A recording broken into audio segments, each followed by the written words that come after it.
ഇപ്പോൾ പ്രാർത്ഥനയ്ക്കായി നമുക്കൊരു നിമിഷം കൂടെ എഴുന്നേറ്റ് നിൽക്കാം. നമുക്ക് നമ്മുടെ തലകളെ വണക്കാം. പ്രാർത്ഥനയിൽ ഓർമ്മിക്കാൻ ആവശ്യമുള്ള ആരെങ്കിലും ഇന്ന് രാത്രിയിൽ നമ്മുടെ കൂട്ടായ്മയിൽ ഉണ്ടായിരിക്കുമോ എന്ന് ഞാൻ ആശ്ചര്യപ്പെടുകയാണ്. നമ്മുടെ കൈകളെ നാം ദൈവത്തിലേക്ക് ഉയർത്തുമ്പോൾ നിങ്ങളുടെ അപേക്ഷകളെ പറയുക. ശരി. ഞങ്ങളുടെ സ്വർഗീയ പിതാവേ, എന്റെ നാമത്തിൽ നിങ്ങൾ പിതാവിനോട് ചോദിക്കുന്നതൊക്കെ നൽകപ്പെടും എന്ന വാഗ്ദാനവുമായി ഈ രാത്രിയിൽ കർത്താവായ യേശുവിന്റെ നാമത്തിൽ അങ്ങയുടെ മഹത്തായ പവിത്രതയിലേക്ക് ഞങ്ങൾ സമീപിക്കുന്നു. അത് നിന്റെ വചനമായിരിക്കുന്നതിനാൽ അത് സത്യമാണെന്ന് ഞങ്ങൾ അറിയുന്നു. നിന്റെ രോഗികളായിരിക്കുന്ന മക്കൾക്ക് വേണ്ടി പ്രാർത്ഥിക്കുവാനും വിശ്വാസത്തെ പ്രോത്സാഹിപ്പിക്കുവാനും ഞങ്ങൾക്ക് എന്തു ചെയ്യാനാകും എന്ന് ശ്രമിക്കുന്നതിനായി ഞങ്ങളിവിടെ ആയിരിക്കുന്നു. ഇന്ന് രാത്രിയിൽ പിതാവേ, നീ ഞങ്ങളെ നന്നേ പ്രോത്സാഹിപ്പിക്കണമെന്ന് ഞാൻ പ്രാർത്ഥിക്കുന്നു. അവരുടെ കൈ ഉയർത്തിക്കൊണ്ട് അവർ അറിയിച്ച ഓരോ അപേക്ഷയും അനുവദിക്കണമേ പിതാവേ. അവയെല്ലാം അനുവദിക്കണമെന്ന് ഞാൻ പ്രാർത്ഥിക്കുന്നു. ഇന്ന് രാത്രിയിൽ ഞങ്ങളുടെ കൂടി വരെയുള്ള മഹത്വം എടുത്തുകൊള്ളണമെന്ന് അങ്ങയുടെ നാമത്തിൽ ഞങ്ങൾ പ്രാർത്ഥിക്കുന്നു. ആമേൻ. ഇരുന്നാലും ഇവയെ മാറ്റിവെക്കുന്നതിൽ ഞാനാണ് കുറ്റക്കാരനെന്ന് എനിക്ക് എപ്പോഴും തോന്നാറുണ്ട്. എന്റെ തൊണ്ടയടപ്പിനാൽ ഞാനതിനെ എപ്പോഴും ഭയപ്പെട്ടിരുന്നു. നിങ്ങൾക്ക് കേൾക്കാനാകുന്ന വിധത്തിൽ ഞാൻ സംസാരിക്കുന്നില്ലെങ്കിൽ ഇപ്പോൾ ഏറ്റവും പുറകിൽ നിങ്ങൾക്കെന്നെ കേൾക്കാൻ സാധിക്കുന്നോ? ഏറ്റവും പുറകിൽ ഇത് നിങ്ങൾക്ക് ശരിയായി കേൾക്കുന്നുണ്ടോ? അതെ, അതെന്തോ ചിലത് അതങ്ങനെയല്ലേ? അത് നന്നായിരിക്കുന്നു. ഇപ്പോൾ അടുത്തു നടക്കാനിരിക്കുന്ന പൂർണ്ണ സുവിശേഷ വാണിജ്യക്കാരുടെ കൺവെൻഷന് മുമ്പ് ഇന്ന് രാത്രിയിൽ ഇവിടെ ആയിരിക്കുന്നതിൽ നാം വളരെ ആനന്ദിക്കുന്നു.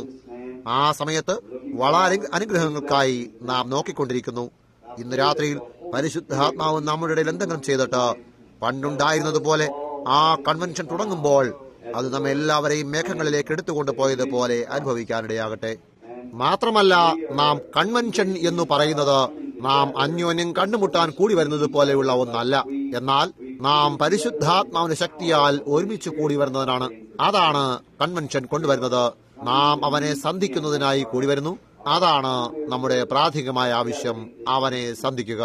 ഇന്നു രാത്രിയിൽ എന്റെ സ്നേഹിതരിൽപ്പെട്ട അനേകർ പ്രസംഗവേദിയിൽ ഒരുമിച്ച് കൂടി വന്നത് കാണുമ്പോൾ വളരെ ആനന്ദമുണ്ട്. സഹോദരൻ റോ, കൂടാതെ ഞാനൊരു സഹോദരൻ സന്ധിച്ചു, കിങ്, പിന്നെ സഹോദരൻ ബ്രൗൺ, ഇവിടെ സഹോദരൻ ക്ലെറ്റോൺ. എല്ലാവരുമുണ്ട്. ഇവരെല്ലാം എന്റെ സുഹൃത്തുക്കളാകുന്നു. ഇവിടെ ഈ പട്ടണത്തിലെ വളരെ നല്ല ധർമ്മോപദേശികളായി എനിക്ക് ഈ കൂട്ടുകെട്ട് വളരെ വളരെ വർഷങ്ങൾ കൊണ്ടുള്ളതാണ്. അവർ ഓരോരുത്തർക്കായും ഞങ്ങൾ നന്ദിയുള്ളവരാകുന്നു. ഈ യോഗത്തിന് നടത്തിപ്പ് എങ്ങനെയാണെന്ന് എനിക്കറിയില്ല. എന്നാൽ ഞാൻ സഹോദരൻ ബ്രൗണും ഈ മറ്റുള്ളവരും ഇവിടെ നടക്കാനിരിക്കുന്ന കൺവെൻഷൻ സംസാരിക്കുമ്പോൾ ഞാൻ അനുഗ്രഹിക്കപ്പെടും എന്നെനിക്ക് തീർച്ചയായിരിക്കുന്നത് പോലെ കാണുന്നു. ജനങ്ങളെ ഏറെ നേരം ഇരുത്തിയിരിക്കുന്നതിന് പകരം രോഗികൾക്കായി പ്രാർത്ഥിക്കുന്നതിന് കൂടുതൽ സമയം ഞാൻ ചെലവിടും എന്നൊരു ശപഥം ചെയ്തിരിക്കുന്നു എന്നതുപോലെയാണ്. ഒരുപക്ഷെ യോഗത്തിലായിരിക്കുന്ന ഓരോരുത്തർക്കും യോഗത്തിന് നടത്തിപ്പിന്റെ വിധവും സംഭവിക്കുന്നത് എന്താണെന്നും അറിയാം. ആയതിനാൽ ഞാൻ അപരിചിതരുടെ ഇടയിലല്ലെന്നും എനിക്ക് കർത്താവ് നൽകിയിരിക്കുന്ന ഈ ചെറിയ മിനിസ്ട്രിയെ പറ്റി അറിയാത്തവരായി ആരും ഉണ്ടായിരിക്കില്ലെന്നും എനിക്ക് തോന്നുന്നു. ആയതിനാൽ ഓരോ രാത്രിയിലും എന്റെ സന്ദേശത്തെ ഞാൻ വളരെ ലളിതമാക്കി. നാം സാധാരണ അത് 2 മണിക്കൂർ വരെ ചെയ്തിരുന്നിടത്ത് അതിനെ 30 മിനിറ്റുകളിലൊക്കെ ആക്കാൻ ശ്രമിക്കുന്നതാണ്. അതുകൊണ്ട് അതൊരു വളരെ വ്യത്യസ്തമായ ഒന്നായിരിക്കും. നിങ്ങൾ ഒരു വിചാരത്തിന് മേലെ തുടങ്ങിയിട്ട് പിന്നെ നിങ്ങൾക്ക് അതിൽ നിന്നും തിരിയുക വളരെ കഠിനമായ ഒരു കാര്യമാകുന്നു. എന്നാൽ സംഭവിച്ച ഒരു ചെറിയ സാക്ഷ്യത്തിലേക്ക് പോയിട്ട് അതിനെ വിട്ടുകളയാൻ ശ്രമിക്കുന്നതാണ്. നമ്മുടെ കൺവെൻഷൻ മുമ്പുള്ള പ്രാരംഭയോഗം നാളെ രാത്രി രോഗികൾക്കായി പ്രാർത്ഥിച്ചുകൊണ്ട് അവസാനിപ്പിക്കുന്നതാണ്. എനിക്ക് പ്രാർത്ഥിക്കാൻ കഴിയാതെ കുറച്ചുപേർ കഴിഞ്ഞ രാത്രി ശേഷിച്ചിരുന്നു. ഇന്നലെ വൈകുന്നേരം നമുക്ക് പ്രാർത്ഥനാ നിരയുണ്ടായിരുന്നു. അതിന്റെ ഒരു വലിയ പ്രതികരണവും കർത്താവ് നമുക്ക് നൽകി. ഒരിക്കൽ കൂടി വളരെയേറെ ജനങ്ങൾ സുഖം പ്രാപിച്ചെന്ന് ഞാൻ വിശ്വസിക്കുന്നു. അപ്പോഴും തങ്ങളുടെ കാലുകളെ പിടിച്ചുകൊണ്ട് അനേകരെ എനിക്ക് വിട്ടുകളയേണ്ടി വന്നു. അതുകൊണ്ട് അവർക്കായി ഇന്ന് രാത്രിയിൽ ഞാൻ പ്രാർത്ഥിക്കാമെന്ന് വാക്കുകൊടുത്തിരിക്കുകയും അതിന്റെ ലക്ഷ്യമാകുന്നു. പിന്നെ അടുത്ത രാത്രിയിലും കർത്താവ് അനുവദിക്കുമെങ്കിൽ ശേഷിക്കുന്ന എല്ലാവർക്കും വേണ്ടി നാം പ്രാർത്ഥിക്കുന്നതാണ്. നിങ്ങൾ നോക്കൂ, ഇപ്പോൾ നാം തിരുവെഴുത്തുകളിലേക്ക് തിരിച്ചു നോക്കുന്നു. കുറച്ച് തിരുവെഴുത്തുകൾ ഞാനിവിടെ കുറിച്ചുകൊണ്ട് വന്നിട്ടുണ്ട്. അതെന്താണെന്ന് ഞാനതിനെ ഒരു വിഷയമെന്ന് വിളിച്ചാൽ അവർ അതിനെ ഒരു വിഷയമെന്ന് വിളിക്കുമോ എന്ന് എനിക്കറിയില്ല. എന്നാൽ ഒരു വിഷയത്തിനായി എടുക്കുന്നു. ഞാൻ ഈ വിഷയത്തെ ഇങ്ങനെ എടുക്കാൻ ആഗ്രഹിക്കുന്നു: ദൈവത്തിന്റെ വചനം അവിശ്വാസത്തിൽ നിന്നും സമ്പൂർണമായി വേർപെടാൻ ആഹ്വാനം ചെയ്യുന്നു. ഇപ്പോൾ ഞാൻ ബൈബിളിൽ നിന്നും വായിക്കാൻ ആഗ്രഹിക്കുന്നു. ഉൽപ്പത്തിയുടെ പുസ്തകം വായിക്കാനായി 13-ാം അധ്യായം നാം 5-ാം വാക്യത്തിൽ തുടങ്ങാൻ ആഗ്രഹിക്കുന്നു. ഞാൻ വചനം വായിക്കുന്നത് ഇഷ്ടപ്പെടുന്നു. എന്തുകൊണ്ടെന്നാൽ ഞാൻ പറയുന്നത് എന്തും തോൽവിയടയാം, അതൊരു മനുഷ്യനാകുന്നു. എന്നാൽ ഞാൻ ഈ വചനമാണ് വായിക്കുന്നതെങ്കിൽ അവൻ പറയുന്നതൊന്നും തോൽവിയടയാനാകില്ല. അതുകൊണ്ട് അതിൽ നിന്നും നന്മ പുറപ്പെട്ടു വരുമെന്ന് ഞാൻ അറിയുന്നു. വചനം വായിക്കുന്നതിന് മേലായി മറ്റൊന്നും തന്നെയില്ല. 13-ാം അധ്യായത്തിന്റെ 5-ാം വാക്യത്തിൽ നിന്നും നാം തുടങ്ങുന്നു.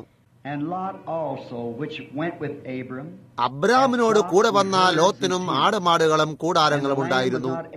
അവർക്ക് ഒന്നിച്ചു പാർപ്പാൻ തക്കവണ്ണം ദേശത്തിന് അവരെ വഹിച്ചുകൂടാഞ്ഞു. സമ്പത്ത് വളരെ ഉണ്ടായിരുന്നതുകൊണ്ട് അവർക്ക് ഒന്നിച്ചു പാർപ്പാൻ കഴിഞ്ഞില്ല. അബ്രാമിന്റെ കന്നുകാലിയുടെ ഇടയന്മാരും ലോത്തിന്റെ കന്നുകാലികളുടെ ഇടയന്മാരും തമ്മിൽ പിണക്കമുണ്ടായി. കനാന്യരും പെരിസ്യരും അന്ന് ദേശത്ത് പാർത്തിരുന്നു. അതുകൊണ്ട് അബ്രാം ലോത്തിനോട്, എനിക്കും നിനക്കും എന്റെ ഇടയന്മാർക്കും നിന്റെ ഇടയന്മാർക്കും തമ്മിൽ പിണക്കമുണ്ടാകരുതേ, നാം സഹോദരന്മാരല്ലോ.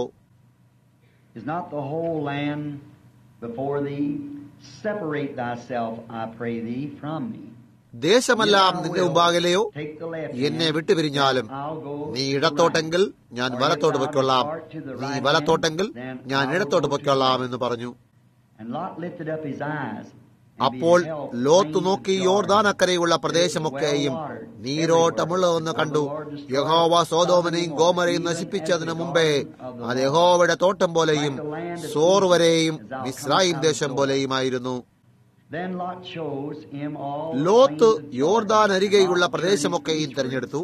ഇങ്ങനെ ലോത്ത് കിഴക്കോട്ട് യാത്രയായി. അവർ തമ്മിൽ പിരിഞ്ഞു. അബ്രാം കനാൻ ദേശത്ത് പാർത്തു. ലോത്ത് ആ പ്രദേശത്തിലെ പട്ടണങ്ങളിൽ പാർത്തു.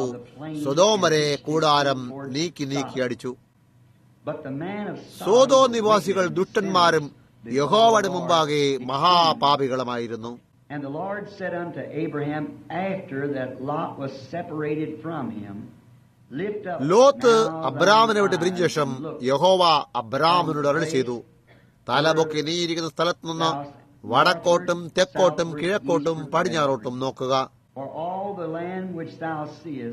നീ കാണുന്ന ഭൂമിയൊക്കെയും ഞാൻ നിനക്കും നിന്റെ സന്തതിക്കും ശാശ്വതമായി തരും. ഇപ്പോൾ വിചാരം, ദൈവത്തിന്റെ വചനം അവിശ്വാസത്തിൽ നിന്നും പൂർണ്ണമായി പുറത്തു വരാൻ വിളിക്കുന്നു. നാം വചനം വായിക്കുമ്പോൾ മാത്രമാണ് നമുക്കതറിയാനാവുന്നത്. കൂടാതെ വചനം സ്വയം പ്രകടമാക്കുകയും ചെയ്യുന്നു. ഇപ്പോൾ ആരംഭത്തിൽ ഉൽപ്പത്തി 1:3 നാം കാണുന്നത്, ഭൂമി മുഴുവനും ഇരുൾ നിറഞ്ഞിരുന്നു, വെള്ളത്തിന്മീതെ ദൈവത്തിന്റെ ആത്മാവ് നീങ്ങിക്കൊണ്ടിരുന്നു. അപ്പോൾ പറയപ്പെട്ടു, വെളിച്ചമുണ്ടാകട്ടെ. വെളിച്ചമുണ്ടായി. വെളിച്ചം നല്ലതെന്ന് ദൈവം കണ്ടു. ദൈവം ഇരുളിനെ വെളിച്ചത്തിൽ നിന്നും വേർപെടുത്തി. ആയതിനാൽ ദൈവത്തിന്റെ വചനമാണ് ഇരുളിൽ നിന്നും വെളിച്ചത്തെ വേർപെടുത്തിയത്. അത് ആരംഭത്തിൽ തുടങ്ങിയിട്ട് ഇന്നും അങ്ങനെ തന്നെ നിലനിൽക്കുന്നു. കഴിഞ്ഞ രാത്രിയിൽ ഞാൻ യേശുവിനെ കുറിച്ച് പറഞ്ഞതുപോലെ അവന് വെറും 12 വയസ്സും മാത്രമേ പ്രായമുണ്ടായിരുന്നുള്ളൂ. അവന്റെ അമ്മയുടെ ഒരു തെറ്റിനെ ജനങ്ങൾ അവളെ ദൈവത്തിന്റെ അമ്മ എന്ന് അവകാശപ്പെടുന്നു. ആ സ്ത്രീ ഇങ്ങനെ ഇത് പറഞ്ഞു, നിന്റെ അപ്പനും ഞാനും വ്യസനിച്ചുകൊണ്ട് നിന്നെ തിരഞ്ഞു. വചനമായിരുന്നതിനാൽ വളരെ പെട്ടെന്ന് തന്നെ അവൻ പറഞ്ഞു, എന്റെ പിതാവിനുള്ളതിൽ ഞാൻ ഇരിക്കേണ്ടതെന്ന് നിങ്ങൾ അറിയുന്നില്ലേ? നോക്കൂ, അവൻ യോസഫിന്റെ മകനാണെന്ന് അവൾ പരസ്യമാക്കുകയായിരുന്നു. എന്നാൽ അവൻ യോസഫിന്റെ മകനായിരുന്നില്ല. അവൻ യോസഫിന്റെ മകനായിരുന്നു എങ്കിൽ അവൻ അവനോടൊപ്പമായിരിക്കുമായിരുന്നു. എന്നാൽ അവൻ പിതാവിനോടൊപ്പമായിരുന്നു. അവന്റെ തൊഴിലില്ലായിരുന്നു. ആയതിനാൽ വചനം എപ്പോഴും തെറ്റിതിരുത്തുന്നതും എപ്പോഴും ശരിയുമാകുന്നു. സദാസമയത്തും വചനം തെറ്റിതിരുത്തുന്നു. ഇപ്പോൾ ദൈവം ഭൂമിയെ ഉപയോഗിക്കാൻ പോവുകയാണ്. അത് മുഴുവനും ഇരുളായിരുന്നു. ദൈവത്തിന്റെ ആത്മാവ് അരുളി ചെയ്തുകൊണ്ട് പറഞ്ഞു, വെളിച്ചമുണ്ടാകട്ടെ. അവൻ ഇരുളിനെയും വെളിച്ചത്തെയും വേർപെടുത്തി. അന്നു മുതൽക്കേ വെളിച്ചം ഇരുളിനെ വേർപെടുത്തി പോരുന്നു. ആരംഭത്തിൽ ദൈവത്തിന്റെ വചനം വെള്ളത്തെയും ഭൂമിയെയും തമ്മിൽ വേർപിരിച്ചു. ദൈവം അരുളി ചെയ്തു, ഭൂമിയിൽ നിന്നും വെള്ളം മാറ്റപ്പെട്ടു. അങ്ങനെ അതിനവൻ ചെയ്തതിന് ഒരു ഉദ്ദേശമുണ്ട്. ദൈവം ഒരു വചനം പറയുമ്പോൾ ആ വചനം പറയേണ്ട എന്തെങ്കിലും കാരണമില്ല എങ്കിൽ അവനത് പറയുകയില്ല. അവൻ എന്നെയും നിങ്ങളെ പോലെയല്ല. അതായത് നാം ഇങ്ങനെ പ്രത്യേകിച്ച് മൂഢത്തരമായ വളരെയേറെ കാര്യങ്ങൾ പറയുന്ന എന്നെ പോലെ. ദൈവം ഓരോ വാക്കും സംസാരിക്കുന്നത് ഒരു അർത്ഥത്തോടെയാണ്. ആയതിനാൽ അവൻ എന്തെങ്കിലും കൈവരിക്കാൻ ശ്രമിക്കുകയും അവൻ തന്റെ വചനത്താൽ അത് നേടുകയും ചെയ്യും. അത് എന്തു ചെയ്യുമെന്ന് അവൻ പറഞ്ഞിരുന്നുവോ അത് കൃത്യമായും അത് തന്നെ നിർവഹിക്കും. ഇപ്പോൾ ദൈവം പറഞ്ഞു വെളിച്ചമുണ്ടാകട്ടെ, അപ്പോൾ അവിടെ വെളിച്ചമുണ്ടായില്ല എന്നാൽ അത് പറഞ്ഞ ദൈവമല്ല. മനസ്സിലായോ? ദൈവം എന്തെങ്കിലും പറയുമ്പോൾ അവൻ പറഞ്ഞതിനെ അവൻ തികച്ചും പിന്താങ്ങുന്നു. കൂടാതെ ദൈവത്തിന്റെ വചനം ഒരു സമർത്ഥനമായി കഴിയുമ്പോൾ, വചനം സമർത്ഥിക്കപ്പെട്ട് കഴിയുമ്പോൾ അതാണ് വെളിച്ചം. ഇപ്പോൾ വചനം സ്വയം സമർത്ഥനം ചെയ്യാതിരിക്കുന്നിടത്തോളം അത് വെളിച്ചമാകുന്നില്ല. വെളിച്ചമുണ്ടാകട്ടെ എന്ന് ദൈവം പറയുകയും അവിടെ വെളിച്ചമുണ്ടായതുമില്ല, അപ്പോൾ ദൈവത്തിന്റെ വചനമല്ല. എന്നാൽ ഭൂമിയിൽ വെളിച്ചം പൊട്ടിമുളച്ചു വന്നപ്പോൾ അത് വചനം സമർത്ഥിച്ചതാണ് എന്ന് കാണിക്കുകയും അത് വെളിച്ചവുമായിരുന്നു. ഇപ്പോൾ ഇന്ന് ദൈവം ഒരു വാഗ്ദാനം നൽകിയിട്ടുണ്ട് എങ്കിൽ ആ വാഗ്ദാനം സമർത്ഥിക്കപ്പെട്ട് കഴിയുമ്പോൾ പിന്നെ അതാകുന്നു ആ വെളിച്ചം. അതാണ് ദൈവത്തിന്റെ വെളിച്ചം. വചനം സമർത്ഥിച്ചു കഴിഞ്ഞിരിക്കുകയും സമയത്തിന്റെ വചനം സമർത്ഥിച്ചു കഴിഞ്ഞിരിക്കുന്നു. കൂടാതെ സസ്യാദികളെ മുളപ്പിക്കാനായി ദൈവത്തിന് ഒരു ഭൂമി ഉണ്ടാകാൻ പോവുകയും കൂടാതെ അവന് ജനങ്ങൾ ഭൂമിയിൽ ഉണ്ടായിരിക്കാൻ പോയിട്ട് അന്ന് തന്നെ അവൻ സമുദ്രത്തിൽ നിന്നും ഭൂമിയെ വേർതിരിച്ചു. അത് മാത്രമല്ല, അന്ന് ഉൽപ്പത്തിയിൽ അവൻ മരണത്തിൽ നിന്നും ജീവനെയും വേർതിരിച്ചു. ഇപ്പോൾ നാം ദൈവവചനത്തെ വിശ്വസിക്കുമെങ്കിൽ അത് നമുക്ക് ജീവവചനമാകുന്നു. എന്നാൽ നാം ദൈവവചനത്തെ ചോദ്യം ചെയ്യുമെങ്കിൽ അത് നമുക്ക് മരണമാകുന്നു. കാരണം ദൈവം സംസാരിച്ചിരിക്കുന്നു. ആർക്ക് നിരസിക്കാനാകും? മനസ്സിലായോ? നാം ദൈവവചനത്തെ ചോദ്യം ചെയ്യുമെങ്കിൽ അതപ്പോൾ മരണമായി മാറുന്നു. ഹവ്വയെ പോലെ. ഇപ്പോൾ ഹവ്വ ദൈവവചനത്തിന്റെ ഒരു ചെറിയ ഘട്ടത്തെയാണ് ചോദ്യം ചെയ്തത്. അപ്പോൾ അതൊന്നും ചെയ്തു, നമുക്കുള്ള ഈ വിഷമതകളെല്ലാം ഉണ്ടാക്കി. അവൾ വചനത്തിന്റെ പിന്നിൽ തന്നെയായിരുന്നു എങ്കിൽ, വചനത്തിന്റെ പിന്നിലായി ദൈവത്തിന്റെ സർവായുധവർഗം ധരിച്ച് കോട്ട കെട്ടി അതിനെ അവിശ്വസിക്കാതിരുന്നു എങ്കിൽ അത് സംഭവിച്ച വിധത്തിൽ ഒരിക്കലും സംഭവിക്കില്ലായിരുന്നു. അതിപ്പോൾ ആയിരിക്കുന്ന വിധത്തിലാകില്ലായിരുന്നു. എന്നാൽ നിങ്ങൾ നോക്കൂ, അവിടെ മരണം കടന്നു വന്നു. അന്ന് ദൈവത്തിന് ഒരു ഉടമ്പടി കൂടി ഉണ്ടായിരുന്നു. നമ്മോട് കൃപാലുവായിട്ട് അവരുടെ മരണത്തിന് പകരമായി അവരൊരു പകരക്കാരന്റെ മരണത്തെ സ്വീകരിച്ചു. അത് രണ്ടും മാത്രമല്ല, ഏദൻ തോട്ടത്തിൽ അവൻ മരണത്തെ ജീവൻ വേർതിരിച്ചു. അവന്റെ വചനത്താൽ അത് ചെയ്തു. ഇന്നും അവൻ അതേ കാര്യം തന്നെ ചെയ്യുന്നു. കഴിഞ്ഞ ഞായറാഴ്ച ഞാൻ പറഞ്ഞതുപോലെ നാം ഘോര അന്ധകാരത്തിലായിരുന്നപ്പോൾ ഭൂമിയിൽ ജനങ്ങളുടെ മേൽ ഘോരമായ അന്ധകാരത്തിന്റെ ഇരുളുണ്ടായിരുന്നു. അതിന്റെ എല്ലാ നടുവിലും അവന്റെ ജീവന്റെ വചനം വിശ്വസിക്കാൻ ആഗ്രഹിക്കുന്നവർക്കായി അവനിപ്പോഴും അത് സംസാരിക്കുന്നു. ഇപ്പോൾ നാം അത് കണ്ടുപിടിക്കുമെങ്കിൽ ഒരു വേർതിരിക്കലുണ്ടെന്ന് യേശു നമ്മോട് തുടർച്ചയായി പറഞ്ഞുകൊണ്ടിരിക്കുന്നു. മനുഷ്യരാശിയുടെ അവസാനത്തെ കാര്യം അതാണെന്ന് മുൻകൂട്ടി പറഞ്ഞിരിക്കുന്നതായി നാം കണ്ടുപിടിച്ചു. ദൈവത്തിന്റെ സന്നിധിയിലേക്ക് നാം കയറി പോകാനുള്ള മഹത്തായ അവസാന നാഴിക വരുന്നതിന് മുമ്പ് ഒരവസാന വേർതിരിക്കൽ ഉണ്ടായിരിക്കും. അവൻ ആട്ടിൻ കൂട്ടത്തിൽ നിന്നും ചെമ്മരിയാടുകളെ വേർതിരിക്കും. ദൈവം ചെയ്യും. തുടർച്ചയായി വേർതിരിച്ചുകൊണ്ടിരിക്കുന്നു. വേർതിരിക്കൽ അത് തന്നെയാണ് അവൻ ഇന്ന് രാത്രിയിലും ചെയ്യുന്നത്. അതാണ് അവൻ എപ്പോഴും ചെയ്തു പോന്നിരുന്നത്. നിങ്ങൾക്കത് ഓരോ യോഗത്തിലും കാണാൻ സാധിക്കും. അവൻ വിശ്വാസത്തെ അവിശ്വാസത്തിൽ നിന്നും വേർതിരിക്കുന്നു. അവൻ സംസാരിക്കുന്നു. അവനിൽ വിശ്വസിക്കുന്നവരെയും അവന്റെ മേൽ വിശ്വാസം ഇടുകയും ചെയ്യുന്നവൻ ആരാണെന്ന് അവൻ സ്വയം വിളംബരം ചെയ്യുന്നു. ഇപ്പോൾ സംഖ്യാപുസ്തകം 6-ാം അധ്യായത്തിൽ നാസിർ വ്രതക്കാരെ വിളിക്കുന്നതായി നാം കാണുന്നു. ഒരു നാസിർ വ്രതത്തിനുള്ള വിളി എന്നാൽ അവരെ ലോകത്തൊന്നും വേർതിരിച്ചു ദൈവവചനത്തോട് ചേർക്കുന്നതാകുന്നു. അതാണ് നാസിർ വ്രതത്തിനുള്ള വിളി, വേർതിരിക്കുന്നു. ശിംശോൻ കർത്താവിനായി നാസിർ വ്രതം അനുഷ്ഠിച്ചവനായിരുന്നു നാം കാണുന്നു. അവൻ ഒരടയാളത്താൽ ലോകത്തിൽ നിന്നും വേർതിരിക്കപ്പെട്ടിരുന്നു. ഈ അടയാളം എന്നത് അവന്റെ മുടി നീളത്തെ വളർത്തി 7 ജടകളോട് കൂടിയവനായിരുന്നു.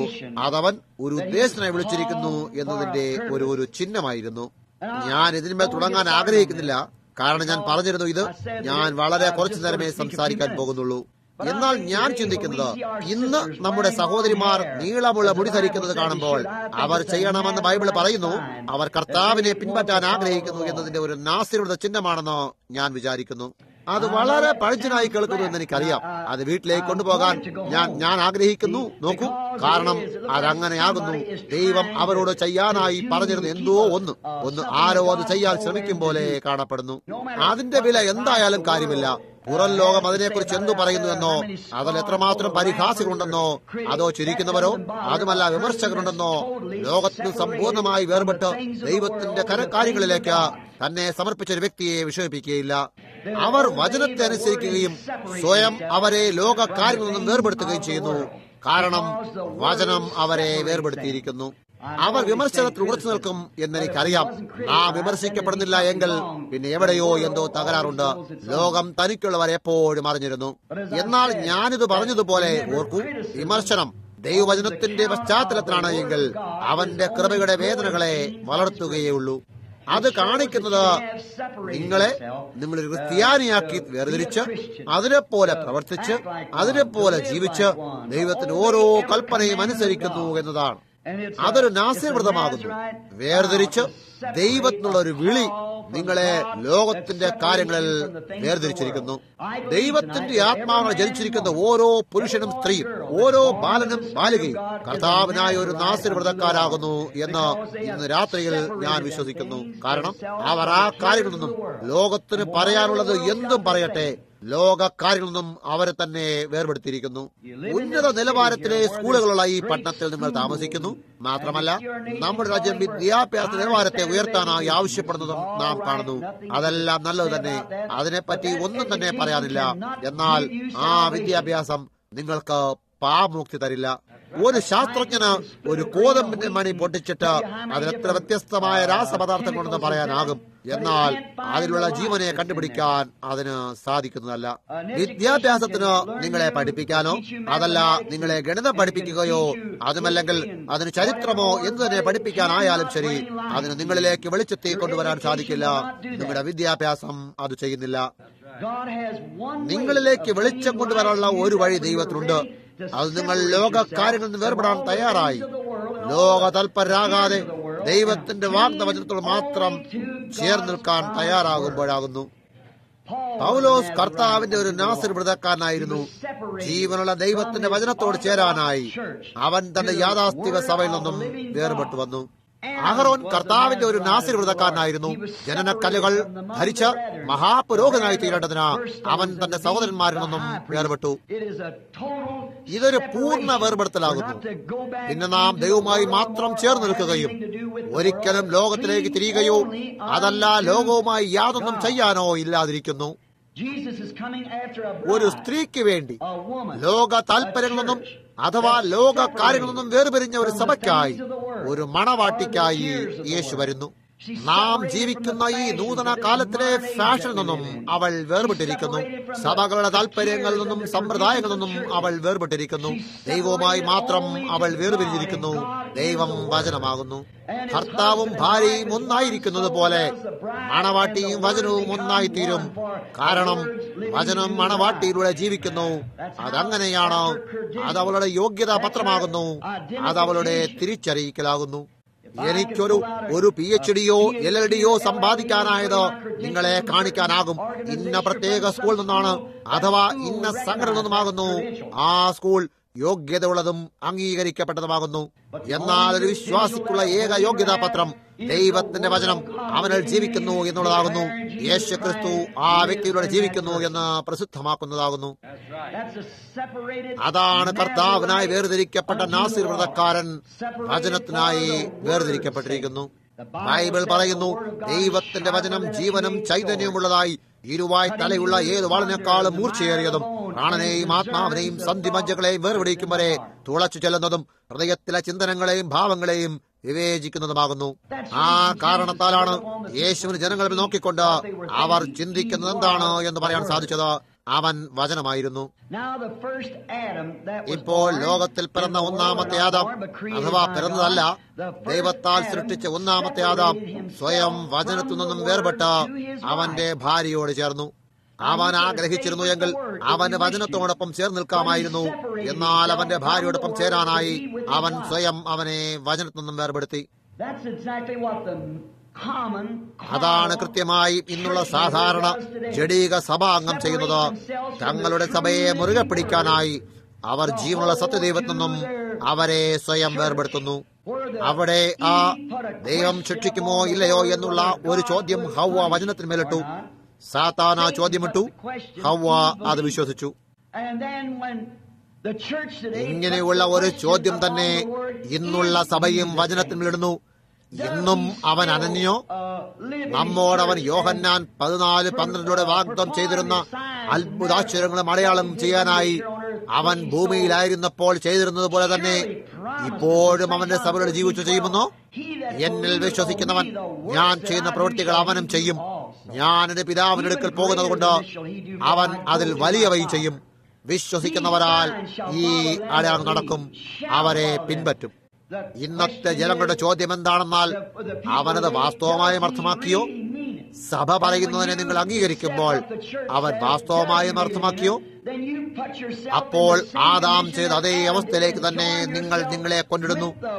നിങ്ങൾ ഈ ലോകത്തിന്റെ സ്ത്രീയായ സഭയിലെ ഒരു അംഗമാക്കുന്നു.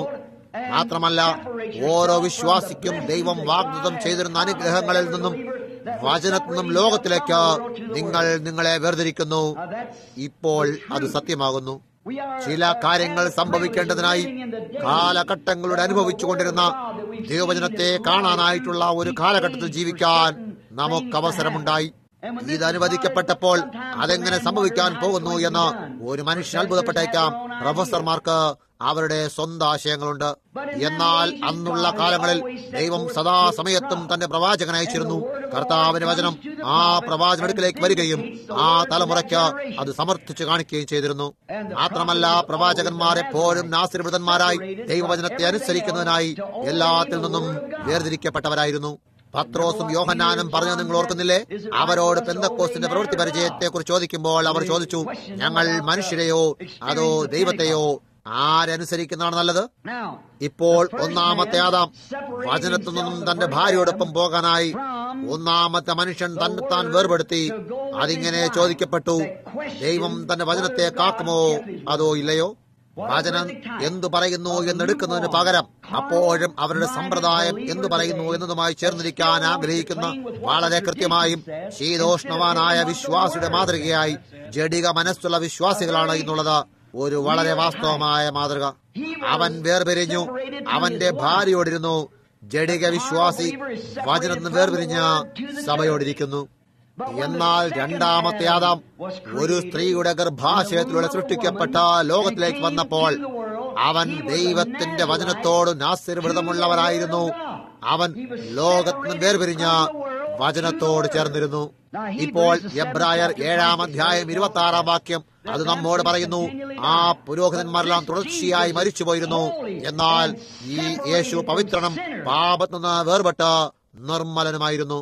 പാപം അവിശ്വാസമാകുന്നു. അവനിലെവിടെയും ഒരവിശ്വാസവും കാണാൻ കഴിഞ്ഞിരുന്നില്ല.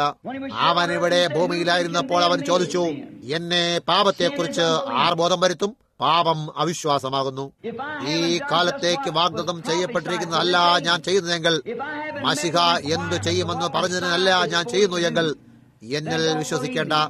പറഞ്ഞു, നിങ്ങൾ തിരുവെഴുത്തുകളെ ശോധന ചെയ്യുവൻ, അവയിൽ നിങ്ങൾക്ക് നിത്യജീവനുണ്ടെന്ന് നിരൂപിക്കുന്നുവല്ലോ. അവ എനിക്ക് സാക്ഷ്യം പറയുന്നു. അവൻ ആരാണെന്ന് നിങ്ങളോട് പറയുന്നു. എന്തുകൊണ്ടെന്നാൽ ഏദൻ തുടങ്ങി ഒരു രക്ഷകൻ വരുമെന്നുള്ള പ്രവചനമുണ്ടായിരുന്നു. അവനൊരു കന്യകയിലൂടെ ജനിക്കുമെന്നും അവൻ എങ്ങനെ ഇമ്മാനുവൽ എന്ന് വിളിക്കപ്പെടുമെന്നും പ്രവാചകൻ പറഞ്ഞിരുന്നു. അത് മാത്രമല്ല, അവൻ അത്ഭുതമന്ത്രിയും വീരണാം ദൈവവും സമാധാന പ്രഭുവുമായിരുന്നു. അവനെ അവൻ സ്വയം ദൈവമാക്കുന്നു. അതാണ് അവർ അവനെതിരായി കുറ്റം ചുമത്തിയത്. അവൻ ദൈവമായിരുന്നു. മാത്രമല്ല, അവൻ സമാധാന പ്രഭുവും വീരണാ ദൈവവും നിത്യപിതാവുമായിരുന്നു. ആത്മീയമായി സംസാരിച്ചാൽ അവനല്ലാതെ മറ്റൊരു പിതാവില്ല. അവനാണ് ഏകപിതാവ്, നമ്മുടെ എല്ലാവരുടെയും പിതാവ്. അവന്റെ വചനം വിശ്വസിക്കുന്ന ഏവർക്കും, എല്ലാ വിശ്വാസികൾക്കും അവനാകുന്നു പിതാവ്. എന്തുകൊണ്ടെന്നാൽ അവൻ സഭയിൽ നിന്നും സമ്പൂർണമായി വേർപെട്ട് അതിന്റെ സമ്പ്രദായങ്ങളിൽ നിന്നും അവന്റെ അമ്മയിൽ നിന്നും ലോകത്തു നിന്നും വേർപെട്ട് പിതാവിനെ മാത്രം സന്തോഷിപ്പിച്ചിരുന്നു. അവൻ ആദാമെന്ന് വ്യത്യസ്തനായ വ്യക്തിയായിരുന്നു. അവനോട് ആരെന്തു ചോദിച്ചാലും കാര്യമില്ല. അവന് വചനം എപ്പോഴും വചനമായിരുന്നു. ആദ്യം വചനം ശരിയായിരുന്നു എന്നവൻ തെളിയിച്ചിരുന്നു. അത് എഴുതിയിരിക്കുന്നു എന്ന് പറഞ്ഞുകൊണ്ട് സാത്താൻ അവനെ വെള്ളപൂശാനായി ശ്രമിക്കുമ്പോൾ അവൻ പറഞ്ഞു, അതെ, ഇതും കൂടെ എഴുതിയിരിക്കുന്നു. അവൻ വചനം കൊണ്ട് സാത്താനെ പ്രതിരോധിച്ചു. കാരണം വചനം അതായിരുന്നു അവൻ. ബൈബിളിൽ യോഹന്നാൻ 1 വിശുദ്ധ യോഹന്നാൻ 1 അധ്യായത്തിൽ പറയുന്നു, ആദിയിൽ വചനമുണ്ടായിരുന്നു, വചനം ദൈവത്തോടുകൂടി ആയിരുന്നു, വചനം ദൈവമായിരുന്നു, വചനം ജഡമായി തീർന്നു, നമ്മളിൽ പാർത്തു, അവൻ ഇന്നലെയും ഇന്നും എന്നേക്കും അനന്യനാകുന്നു. അതെപ്പോഴും ദൈവത്തിന്റെ അരുളി ചെയ്ത വചനവുമായി, ദൈവത്തിന്റെ കാലത്തിന്റെ വചനവുമായി ബന്ധപ്പെട്ടിരിക്കുന്നു. അത് കടന്നു വന്നപ്പോൾ അതത്രയേറെ അസാധാരണമായിട്ട് ജനങ്ങൾക്കത് കാഠിന്യത്തോടും കൂടെ മനസ്സിലാക്കാനായില്ല. എന്നാൽ നാം നമ്മുടേതായ സ്വന്തം ആശയങ്ങളാലും രീതികളാലും തുന്നപ്പെട്ടിട്ട് സത്യത്തെ ഗ്രഹിക്കുന്നത് നമുക്ക് വളരെ കാഠിന്യമേറിയ കാര്യമായി തീർന്നിരിക്കുന്നു. മറിയയുടെ നാൾക്കളിൽ അവളുടെ പ്രസവ സമയത്ത് അത് യോസഫിന് സംഭവിച്ചതായി ശരിക്കും പ്രായോഗികമാക്കാമെന്ന് ഞാൻ കരുതുന്നു. അവൾ അമ്മയാകാൻ പോവുകയായിരുന്നു. യോസഫ് അവളെ സ്നേഹിച്ചിരുന്നു. അവൻ വിശ്വസിക്കാൻ ആഗ്രഹിച്ചിരുന്നു. അവനൊരു നല്ല മനുഷ്യനായിരുന്നു, നീതിമാനായിരുന്നു. മറിയ അവനോട് പറഞ്ഞ കഥ വിശ്വസിക്കാൻ അവൻ ആഗ്രഹിച്ചിരുന്നു. എന്നാൽ അപ്പോഴും ഒരു ചോദ്യം ശേഷിച്ചിരുന്നു. അതായത്, ഇപ്പോൾ അവളൊരു നല്ല സ്ത്രീയാണ്. ഗബ്രിയേൽ അവളെ സന്ദർശിച്ച കാര്യം മറിയ അവനോട് വിവരിച്ചിരിക്കും എന്നതിൽ ഒരു സംശയമില്ല. അവൻ ദാവീദ് വംശത്തിൽപ്പെട്ട ഒരു നീതിമാനായ മനുഷ്യനായിരുന്നു. അപ്പോഴും അവളിൽ നിന്ന് നീക്കാനായി അവനെ ഒരു കവചം പോലെ ഉപയോഗിച്ചിരുന്നു എന്ന് കാണപ്പെട്ടിരുന്നു. എന്തുകൊണ്ടെന്നാൽ അവൾ അവനുമായി വിവാഹ നിശ്ചയം ചെയ്തിരിക്കുകയും വ്യഭിചാര തുല്യമായ ഈ അവസ്ഥയിൽ അവൾ കാണപ്പെട്ടുവരുന്നു. ആവർത്തനം അത് നമ്മോട് പറയുന്നു, ആ പ്രവൃത്തിക്ക് കല്ലെറിയപ്പെടണം. അവൾ അവനെ ഒരു കവചമായി ഉപയോഗിക്കുന്നു എന്നതുപോലെ കാണപ്പെട്ടിരുന്നു. കൂടാതെ ഈ മനുഷ്യൻ ഒരു നല്ല മനുഷ്യൻ, നീതിമാനായ ഒരു മനുഷ്യൻ, അവനൊരു നീതിമാനായിരുന്നു എന്ന് ബൈബിൾ പറയുന്നു. എന്നാൽ അവളുടെ കേസ് അത്രയേറെ സാധാരണമായിട്ട് അവനത് മനസ്സിലാക്കാൻ കഴിഞ്ഞില്ല. ആത്മാർത്ഥതയോടും സത്യസന്ധതയോടും കൂടെ അവളുടെ കഥ അവനോട് പറയുമ്പോൾ അവൻ അവളുടെ മനോഹരമായ മുഖത്തേക്ക് നോക്കിയിരുന്നു കാണും. അവൻ തന്റെ വീട്ടിലേക്കോ അഥവാ മരാശാരി കടയിലേക്കോ പോകുമ്പോൾ പറയും, അവൾക്ക് എന്നോട് എങ്ങനെ കള്ളം പറയാനാകും എനിക്ക് മനസ്സിലാകുന്നില്ല. എന്നാൽ ഈ കേസ് വളരെ അസാധാരണമാകുന്നു എന്ന് പറഞ്ഞേക്കും എന്നതിൽ ഒരു സംശയമില്ല. അവൻ അതിനെ തിരുവെഴുത്തുകളിൽ മാത്രം തെരഞ്ഞിരുന്നെങ്കിൽ, അതായത് ഒരു കന്യ ഗർഭിണിയാകും. നോക്കൂ, അത് അവന് വളരെ അസാധാരണമായിരുന്നു. എന്തുകൊണ്ടെന്നാൽ അത് അവന്റെ ചിന്തയുടെ നിരക്ക് പുറത്തായിരുന്നു. എന്നാൽ അവൾ കൃത്യമായും തിരുവെഴുത്ത് പ്രകാരമായിരുന്നു. സഹോദരന്മാരെ, അങ്ങനെ തന്നെ ഇന്നും യേശു ക്രിസ്തുവിന്റെ പുനരുത്ഥാനത്തിന് ശക്തിയും ഈ മണിക്കൂറിലേക്കുള്ള അവന്റെ വാഗ്ദത്ത വചനവും അത്രയേറെ സാധാരണമായിട്ട് നല്ല മനുഷ്യർ അതിൽ ഇടറി വീഴുന്നു. അത് വളരെ അസാധാരണമായിരിക്കുന്നു. മരിച്ചവർ ഉയർത്തെഴുന്നേറ്റ് എന്നവർ പറയുന്നു. അന്ധർ കാണുന്നു, ചെകിടർ കേൾക്കുന്നു, പരിശുദ്ധാത്മ വിചാരങ്ങളെ വിവേചിച്ചറിയുന്നു, സംഭവിക്കേണ്ട കാര്യങ്ങൾ മുന്നറിയിക്കുന്നു. ഒരു പ്രാവശ്യം പോലും തോൽവി അടഞ്ഞിട്ടില്ല. അവർക്ക് കഴിയുന്നില്ല, അത് ഗ്രഹിക്കാനാകുന്നില്ല. അതത്രയേറെ സാധാരണമാണ്. ആയതിനാൽ അവർ പറയുന്നു, അതെ, ഇത് പരഹൃദയ ജ്ഞാനമാകുന്നു, അഥവാ അതൊരു ദുരാത്മാവാകുന്നു. അവർ 6 ദിവസത്തെ ചെയ്തതുപോലെ തന്നെ ദൈവത്തിന്റെ വചനത്തിന്റെ പതിവില്ലായ്മ. ഒരു വിശ്വാസിയായി ഒരു മനുഷ്യൻ ലോകത്തിലേക്ക് ജനിച്ചിട്ട് വചനത്തിനെതിരായി സകലത്തിൽ നിന്നും അവനെ വേർതിരിക്കുമ്പോൾ അവനൊരു നാസിർ വ്രതക്കാരനായി മാറുന്നു. ഒരു സമ്പൂർണമായ വേർപാട്. യേശു പറഞ്ഞു, ഒരു മനുഷ്യനെ തന്റെ ഭാര്യയിൽ നിന്നും വേർപിരിക്കാൻ, ഒരു കുടുംബത്തെ വലിച്ചു കയറാൻ ഞാൻ വന്നിരിക്കുന്നു. തന്റെ ക്രൂശമെടുത്ത് എന്നെ പിൻപറ്റാത്തവൻ ഇന്ന് വിളിക്കപ്പെടാൻ യോഗ്യനല്ല. ഒരു വേർപാട് എല്ലാത്തിൽ നിന്നും, സകലത്തിൽ നിന്നും, സഭയിൽ നിന്നും, ഒരു സമൂഹത്തിൽ നിന്നും, ഒരു വിശ്വാസത്തിൽ നിന്നും, അഥവാ കുടുംബത്തിൽ നിന്നായാലും നിങ്ങളും ദൈവത്തിന്റെ സകല വചനവും വിശ്വസിക്കുന്നതിന്റെ ഇവിടെയുള്ള സകലത്തിൽ നിന്നും വേർപിരിയുക. ഈ നാഴികയിലേക്കുള്ള ഓരോ വാഗ്ദാനത്തിന്മേലും നിങ്ങളുടെ പ്രാണൻ ഒരു ആമേൻ പറഞ്ഞുകൊണ്ട് ഊന്നി പറയുന്നില്ലെങ്കിൽ അവിടെ എവിടെയോ എന്തോ തെറ്റായിട്ടുണ്ട്. നിങ്ങൾക്കൊരു വേർപിരിയൽ ആവശ്യമുണ്ട്.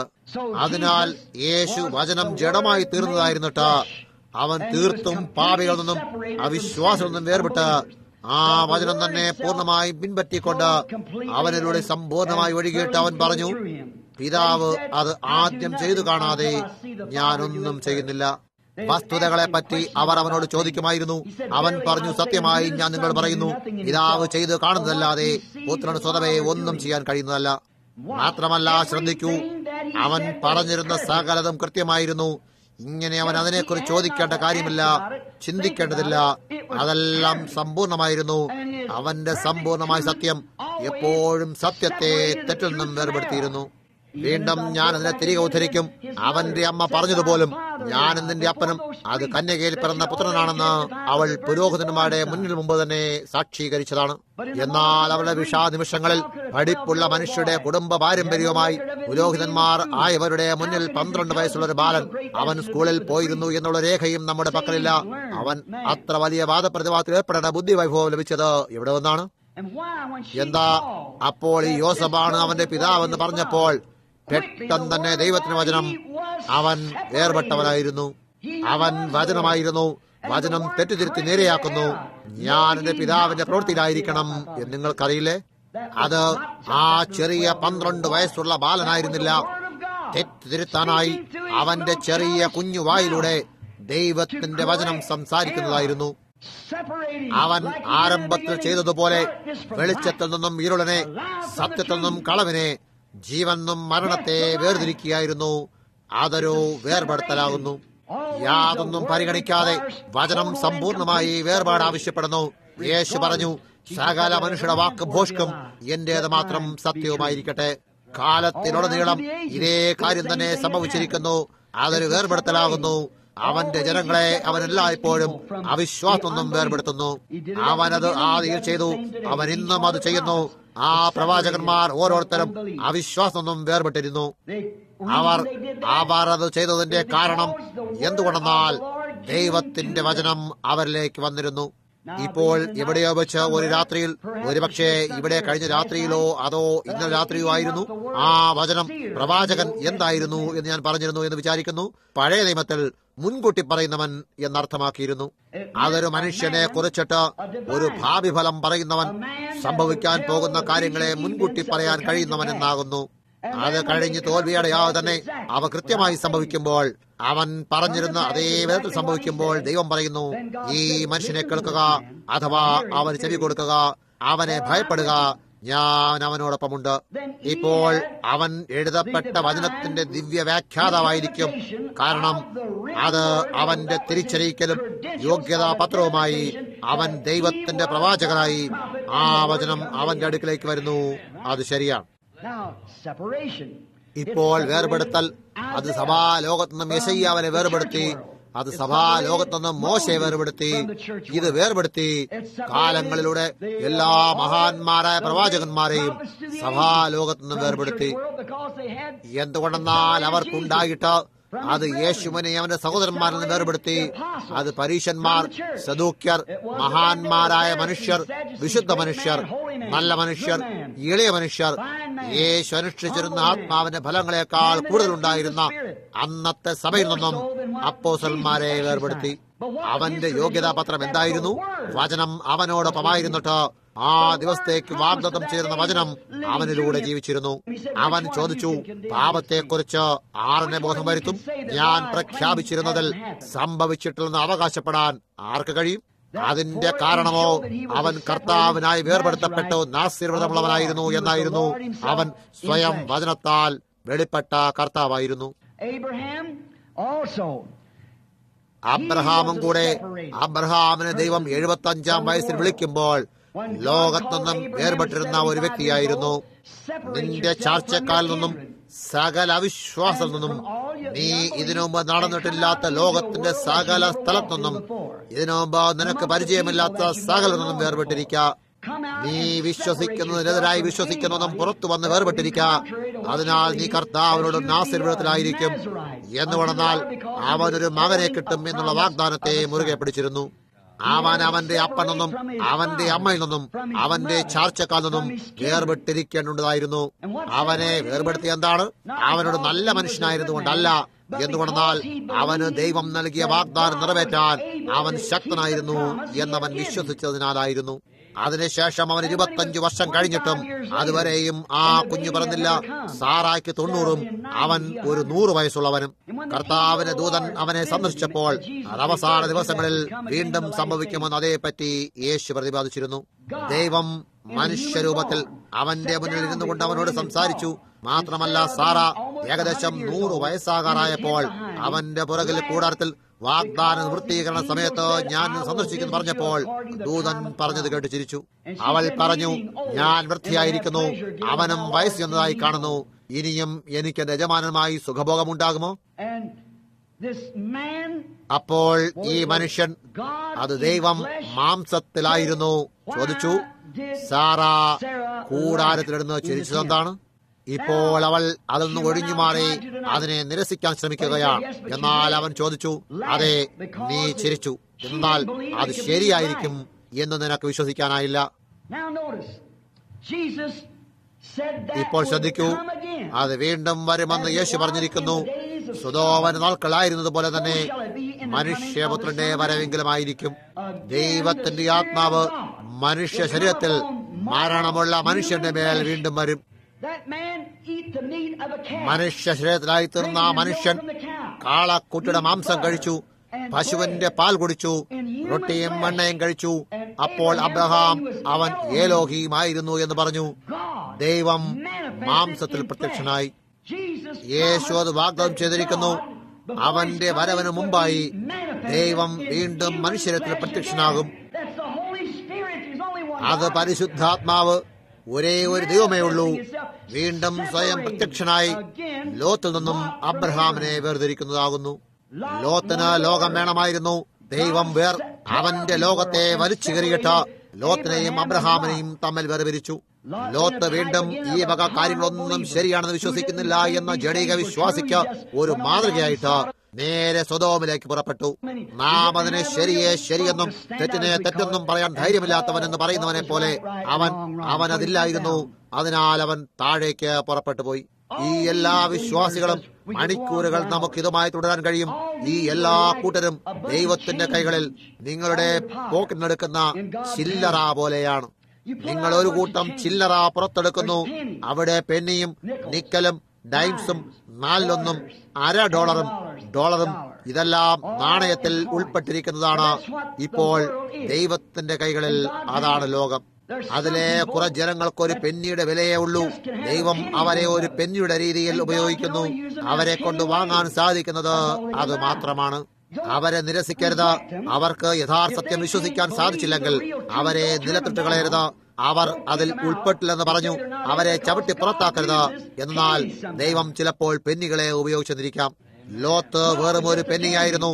അബ്രഹാം ഒരു $100 അതുകൊണ്ട് ഒരു അബ്രഹാമിനെ ഉണ്ടാക്കാനായി ഒരു 100 ലോത്തുമാരെ എടുക്കേണ്ടിയിരുന്നു. അങ്ങനെ അതെടുത്തിട്ട് ലോകത്തിന്റെ ജലിക കാര്യങ്ങളിൽ നിന്ന് വേർപെട്ട് അവനിലൂടെ വചനത്തിന് ഒഴുകാനായി യേശു ക്രിസ്തുവിൽ ജീവിക്കുന്ന ഒരു കലർപ്പില്ലാത്ത വിശ്വാസിന് മുന്നിൽ 100 ജഡിക വിശ്വാസികൾ ഒരിക്കലും നിൽക്കുകയില്ല. അവനൊരു പെന്നിയുടെ വിലയുള്ളതിനെടുക്കാനാകൂ. അത് മാത്രമാണ് എല്ലാമായി അവനുണ്ടായിരുന്നത്. അതുകൊണ്ട് നിങ്ങൾ നോക്കൂ, ജനങ്ങൾ പറയും, ഞാൻ ഈ രോഗസൗഖ്യത്തിൽ വിശ്വസിക്കുന്നില്ല, ഞാൻ ഈ വക കാര്യങ്ങളൊന്നും വിശ്വസിക്കുന്നില്ല, അതൊരു പെന്നിയാണെന്ന് അറിഞ്ഞിരിക്കുക. അവനെ ഒറ്റയ്ക്ക് വിട്ടേക്കുക. മനസ്സിലായോ? വെറും ഒരു പെന്നിയുടെ വില മാത്രം. അതുകൊണ്ട് അതിന് കിട്ടുന്നതേ അവന് വാങ്ങാനാകൂ. അവനെ നിർത്തരുത്. അവനെ അങ്ങനെ ഒറ്റയ്ക്ക് വിട്ടേക്കൂ. ഓർക്കൂ, എല്ലാമായിട്ട് മുന്നോട്ട് അത്രേ അവന് പോകാനാകൂ. യോസെഫ്, അവൻ തന്റെ സഹോദരന്മാരിൽ നിന്നും വേർപെട്ടിരുന്നു. അതേ, നോക്കൂ, ഞാനത് പറഞ്ഞു തന്നെ ഞാൻ അതിനെ അർത്ഥമാക്കിയിരുന്നില്ല. ഞാൻ അർത്ഥമാക്കിയത് അവനിങ്ങനെ, അതെ, ഞാനിതിൽ ഉൾപ്പെട്ടിരിക്കുന്നു, അതാണ് ഞങ്ങൾ വിശ്വസിക്കുന്നത്. അത് വെറും ഒരു പെന്നിയാണ്. മുന്നോട്ട് പോകുക. നോക്കൂ, വെറും ഒരു പെന്നി മാത്രം. പറയൂ, അതെ, കർത്താവ് താങ്കൾ അനുഗ്രഹിക്കട്ടെ എന്റെ സഹോദര. നോക്കൂ, അവനൊരു ചെമ്പാകുന്നു. അവനൊരിക്കലും ഒരു വെള്ളിയാകാൻ കഴിയില്ല. അതാണത്. അതുകൊണ്ട് അത് മുന്നിലേക്ക് പോകാൻ അനുവദിക്കുക. ദൈവത്തിന് അവനെ ഉപയോഗിക്കാനാകും. അവനത് ഉപയോഗിക്കുന്നു. അവനൊരു ബാറിന്റെ മൂലം നിൽക്കാതെ അവിടെ ആലയത്തിൽ നിൽക്കുന്നത് ഞാൻ കണ്ടിട്ടുണ്ട്. നിങ്ങളും കണ്ടിട്ടില്ലേ? തീർച്ചയായും. അതുകൊണ്ട് അതിനെ തനിയെ വിട്ടേക്കൂ. എങ്ങനെയും ദൈവത്തിന് അതിനെ ഉപയോഗിക്കാൻ കഴിയും. ഒരുപക്ഷെ വളരെ കൂടുതലായിരിക്കില്ല. എന്നാൽ അവൻ എങ്ങനെ ഉപയോഗിക്കാൻ കഴിയുമോ ആ വിധത്തിൽ അവനെ ഉപയോഗിക്കാൻ അനുവദിക്കും പോലെയാകുന്നു. അതുകൊണ്ട് അത് എന്തെങ്കിലും പ്രകടമാക്കാൻ ഉപയോഗിക്കുന്ന പരുക്കൻ ഭാഷാരീതിയാണ്. എന്നാൽ ഞാൻ എന്തർത്ഥമാക്കി എന്ന സത്യം നിങ്ങൾ ഗ്രഹിച്ചു. അത് എന്തർത്ഥമാക്കുന്നു കാണുന്നോ? ഈ ദിവസത്തേക്ക് ദൈവം വാഗ്ദത്തം ചെയ്തിരിക്കുന്ന ദൈവത്തിന്റെ ശക്തിയെയും ഹൃദയവേദനത്തെയും അവന് വിശ്വസിക്കാൻ സാധിക്കില്ല. മാത്രമല്ല, അന്നുള്ള മനുഷ്യന്മാർക്കും അത് കഴിഞ്ഞില്ല. യേശു ദൈവമായിരുന്നു എന്നുള്ള കാര്യം അവർക്ക് കാണാനായില്ല. ഇല്ല, ഒരു മനുഷ്യൻ നീ നിന്നെ തന്നെ ദൈവമാക്കുന്നു. ഒരു നാൾ അവൻ അവർക്കായി അപ്പം ഭരിപ്പിച്ചു കൊടുത്തു കഴിഞ്ഞിട്ട് അവിടെ നിൽക്കുകയായിരുന്നു. അവൻ പറഞ്ഞു, നിങ്ങൾ ഭക്ഷിച്ചില്ലെങ്കിൽ മനുഷ്യപുത്ര ശരീരമായ അപ്പവും അവൻ രക്തവും കുടിച്ചില്ലെങ്കിൽ നിങ്ങളിൽ ജീവനില്ല. ഓ, ഞാൻ നിരൂപിക്കുന്നു, അവന്റെ കൂട്ടായ്മ അവനൊന്നും നടന്നകന്നുപോയി. ഈ മനുഷ്യൻ നമ്മളെല്ലാവരും നരഭോജികളാണ് ആശയിക്കുന്നു. ആരുടെയെങ്കിലും മാംസം ഭക്ഷിക്കുകയോ? ഓ, അത് ഭ്രാന്താകുന്നു. ഡോക്ടർമാരും മെഡിക്കൽ ഡോക്ടർമാരും മറ്റുള്ളവരും പറഞ്ഞു, ഈ മനുഷ്യൻ ഭ്രാന്തനാണ്. അവിടെ ഉള്ളത് അത്രയേ ഉള്ളൂ. പുരോഹിതൻ ശരിയാണ്, ആ മനുഷ്യൻ ഭ്രാന്തനാണ്. അവന്റെ ശരീരം തിന്നാൻ നമുക്ക് തരുന്നോ? അത് മാത്രമേ അവൻ പറഞ്ഞുള്ളൂ. നോക്കൂ, എന്നാൽ ആത്മീയ മനസ്സ് ഒരുപക്ഷെ അവർക്കത് മനസ്സിലാക്കാൻ കഴിഞ്ഞെന്ന് വരില്ല. ആ ശിഷ്യന്മാർ അതെന്തു തന്നെയാണെന്ന് കൃത്യമായും അർത്ഥമാക്കുന്നെന്ന് അവർക്ക് മനസ്സിലായില്ലായിരിക്കാം. എന്നാൽ അവർ അതെങ്ങനെയും വിശ്വസിച്ചു. എന്തുകൊണ്ടെന്നാൽ അതെവിടെ നിന്നാണ് വന്നത്? ദൈവപുത്രൻ എന്നവൻ അറിഞ്ഞിരുന്നവൻ നിന്നുമാണ് അത് വന്നത്. ഒരുപക്ഷെ ഇവിടെ ഉള്ളതെല്ലാം എനിക്ക് മനസ്സിലാക്കാൻ സാധിച്ചെന്ന് വരില്ല. എന്നാൽ ഞാനത് വിശ്വസിക്കുന്നു. ഇത് ദൈവത്തിന്റെ വചനമാകുന്നു. ഇതിനെതിരായി എല്ലാത്തിനും ഞാൻ എന്നെ തന്നെത്താൻ വേർതിരിക്കാൻ ആഗ്രഹിക്കുന്നു. അങ്ങനെ തന്നെ നിൽക്കാനായി ഞാൻ ശ്രമിച്ചിരുന്നു. അവൻ വിളിച്ചിരുന്ന മറ്റൊരു കൂട്ടരായ ആ 70 നോക്കുക. ഒരു നാൾ അവൻ നിന്നുകൊണ്ട് അവരോട് ഇങ്ങനെ പറഞ്ഞു, മനുഷ്യപുത്രൻ ഇറങ്ങി വന്ന സ്വർഗത്തിലേക്ക് അവൻ കയറിപ്പോകുന്നത് കാണും. അവർ ചോദിച്ചു, ഈ മനുഷ്യനോ? അവൻ ജനിച്ച സ്ഥലത്തേക്ക് ഞങ്ങളെ കൂട്ടിക്കൊണ്ടുപോയിട്ടുണ്ട്. ഞങ്ങൾക്ക് അവന്റെ അമ്മ മറിയെ അറിയാം, ഞങ്ങൾക്ക് അവന്റെ സഹോദരന്മാരെ അറിയാം, ഞങ്ങൾക്ക് എല്ലാവരെയും അറിയാം. ഈ മനുഷ്യനെ എടുത്തുകൊണ്ടു പോകാൻ പോകുന്ന മനുഷ്യപുത്രൻ ഇറങ്ങി വന്ന സ്വർഗത്തിലേക്ക് തിരികെ കയറി പോകുന്നത് കണ്ടാലോ എന്നോ? അവൻ ബെത്ലഹേമിൽ നിന്നും വന്നു. അവൻ അത് പറഞ്ഞതെങ്ങനെ? നോക്കൂ, അവൻ അതിനെ ആ വിധത്തിലാണ് പറഞ്ഞതെന്ന് കാണുക. പിന്നെ അവർ അവനൊപ്പം നടന്നില്ല. അവനെ അവർ വിട്ടുപോയി. അവർ പറഞ്ഞു, ആ, ഈ മനുഷ്യൻ അവനിലെന്തോ കുഴപ്പമുണ്ടെന്ന് ഞങ്ങൾ അറിയുന്നു. ശിഷ്യന്മാർ അവിടെ തന്നെ ഉറച്ചു നിന്നു. മനസ്സിലായോ? അവർ വിശ്വസിച്ചിരുന്നു. ആ ദിവസത്തിലേക്കുള്ള വചനം അവനിലൂടെ സമർത്ഥിച്ച് കാണിച്ച് പ്രത്യക്ഷമാക്കി കാണിച്ചിരുന്നത് അവർ കണ്ടിരുന്നു. സ്വയം ദൈവത്തിനല്ലാതെ മറ്റാർക്കും സൃഷ്ടിക്കാൻ കഴിയില്ല. ഒരപ്പമെടുത്ത് അവൻ ദൈവപുത്രനായിരുന്നു എന്നവർ അറിഞ്ഞിരുന്നു. അത് കടങ്കഥകളാലോ അല്ലെന്നോ അവർക്കത് മനസ്സിലായിരുന്നോ ഇല്ലയോ എന്നുള്ളതല്ല. എങ്ങനെയും അവർ നേരെ മുന്നോട്ട് നടന്നിരുന്നു. എന്തുകൊണ്ടെന്നാൽ വചനം സമർത്ഥിച്ച് കാണിച്ചിരിക്കുകയും അതിനെതിരായിരുന്ന എല്ലാത്തിനും അവർ വേർപെടുത്തപ്പെട്ടുമിരുന്നു. അത്തരത്തിലെ വിശ്വാസമുണ്ടായിരിക്കാൻ ദൈവം നമ്മെ സഹായിക്കട്ടെ. ഈ ബൈബിൾ സത്യമാണെന്ന് നാം വിശ്വസിക്കുന്നു. എല്ലാ വാഗ്ദത്തങ്ങളെയും ഉളവാക്കാനുള്ള വിശ്വാസം എനിക്കില്ലെങ്കിലും എങ്ങനെയും ഞാൻ വിശ്വസിക്കുന്നു. നാം ജീവിച്ചു കൊണ്ടിരിക്കുന്ന ഈ നാഴികയെ ഞാൻ വിശ്വസിക്കുന്നു. യോസേഫ് തന്റെ സഹോദരന്മാരെന്നും ഒരു കാരണവും കൂടാതെ വേർപെടുത്തപ്പെട്ടു. ഇപ്പോൾ അവരോടുള്ള കുഴപ്പമെന്തായിരുന്നു? അവൻ വേർപെട്ടിരിക്കാൻ ഇഷ്ടപ്പെട്ടിരുന്നില്ല. വേർപെട്ടിരിക്കുക എന്നത് അവൻ ഇഷ്ടമായിരുന്നില്ല. എന്നാൽ അവർ സ്വയം അവനൊന്നും വേർപെട്ടുപോയി. നോക്കൂ, അവന്റെ തിളങ്ങുന്ന പ്രകാശമേറിയ ഡോളറൊന്നും അവരുടെ പെന്നി അതിനുവേണ്ടി പ്രയോജനപ്പെടില്ല. അവർ ഗോത്രപിതാക്കന്മാരായിരുന്നു എന്നറിഞ്ഞിരുന്നു. ഇസഹാക്ക് അവർ അറിഞ്ഞിട്ടല്ല, ക്ഷമിക്കണം, യാക്കോബായിരുന്നു അവരുടെ പിതാവ്. അത് സത്യമാണെന്ന് അവർ അറിഞ്ഞിരുന്നു. എന്നാൽ യോസേഫ് ജനിച്ചത് അവൻ അതിലൊന്നും ചെയ്യാൻ കഴിയില്ലായിരുന്നു. അവൻ ആത്മീയനായിരുന്നു. അവൻ ദർശനങ്ങളെ കാണുകയും സ്വപ്നങ്ങളെ വ്യാഖ്യാനിക്കുകയും അവ കൃത്യമായും ശരിയായിരിക്കുകയും ചെയ്തിരുന്നു. അവൻ എന്തു പറഞ്ഞാലും അത് സത്യമായിരുന്നു. അവന്റെ ഗോത്രപിതാക്കന്മാരായ സഹോദരന്മാർ അസൂയോടുകൂടി നടന്നിട്ട് അവനെ മിസ്രയീമിന് വിറ്റുകളഞ്ഞു. നോക്കൂ, അവർ സ്വയം അവരിൽ നിന്നും അവരെ വേർപെടുത്തി. എന്തുകൊണ്ടെന്നാൽ അവർ പെന്നികളായിരുന്നു. അവൻ ഒരു വ്യത്യസ്തമായ ഗുണനിലവാരത്തിൽ ഉൾപ്പെട്ടതായിരുന്നു. അങ്ങനെ തന്നെ ഇന്നത്തെ വാസ്തവമായ വിശ്വാസിയും അവനൊരു വ്യത്യസ്ത ഗുണനിലവാരത്തിൽപ്പെട്ടവനാകുന്നു. അവർ അവരെ സ്വയം വേർപെടുത്തുന്നു. അവർക്കത് മനസ്സിലാകുന്നില്ല. ചെമ്പിൽ നിന്നും വെള്ളി. ഇപ്പോൾ നാം കണ്ടത് അവർ അസൂയോടെ നടന്നിട്ട് അവനെ വിറ്റുകളഞ്ഞു. എന്തുകൊണ്ടാണ്? അവർ ഇന്നും അതേ കാര്യം തന്നെ ചെയ്യുന്നു. അത് വാസ്തവമായും എന്തായിരുന്നു? അവർ ആയിരുന്നു എന്നവർ പറഞ്ഞിട്ട് അത് അസൂയ മൂലമായിരുന്നു. അവരത് പൊട്ടിക്കാനായി ആഗ്രഹിച്ചിരുന്നില്ല. കാരണം അവനിലുണ്ടായിരുന്ന ഗുണനിലവാരം പോലെയുള്ളതായിരുന്നില്ല. മാത്രമല്ല, ആയതിനാൽ അവർ അസൂയ കൊണ്ടവരായിരുന്നു. എന്തുകൊണ്ടെന്നാൽ അവർ പെന്നികളും അവൻ ഒരു ഡോളറുമായിരുന്നു. കാണുന്നു, ഇപ്പോൾ പെന്നി പറയുകയാണ്, കർത്താവിന് നാം വാഴ്ത്തപ്പെടട്ടെ എന്റെ സഹോദര. ഇവിടെ ഡോളർ നോക്കൂ, ചില്ലറ ചെയ്തതുപോലെ എനിക്ക് ചെയ്യാൻ കഴിയില്ല. എന്നാൽ എനിക്ക് ചെയ്യാൻ കഴിയുന്നത് ഞാൻ ചെയ്യുന്നു. അതാണത്. അങ്ങനെ നമുക്ക് തുടരാൻ കഴിയും. ദൈവം തന്റെ പദ്ധതിയെ സമാപ്തിയിലെത്തിക്കുന്നതാണ്. ദൈവവചനത്തിന്റെ മഹത്തായ സ്വരലയം താളം പിടിച്ച് അടിച്ചുകൊണ്ടിരിക്കുന്നു എന്ന് ഞായറാഴ്ചയിൽ ഞാൻ നിങ്ങൾ പ്രസംഗിച്ചിരുന്നു. ഒരു നിർദ്ദേശകൻ സ്വരലയത്തിൽ മാറ്റങ്ങളും സന്ധിസ്ഥാനങ്ങളും മാറ്റുന്നത് പോലെ സമയത്തെ മാറ്റുന്നത് ദൈവം മാത്രമാകുന്നു.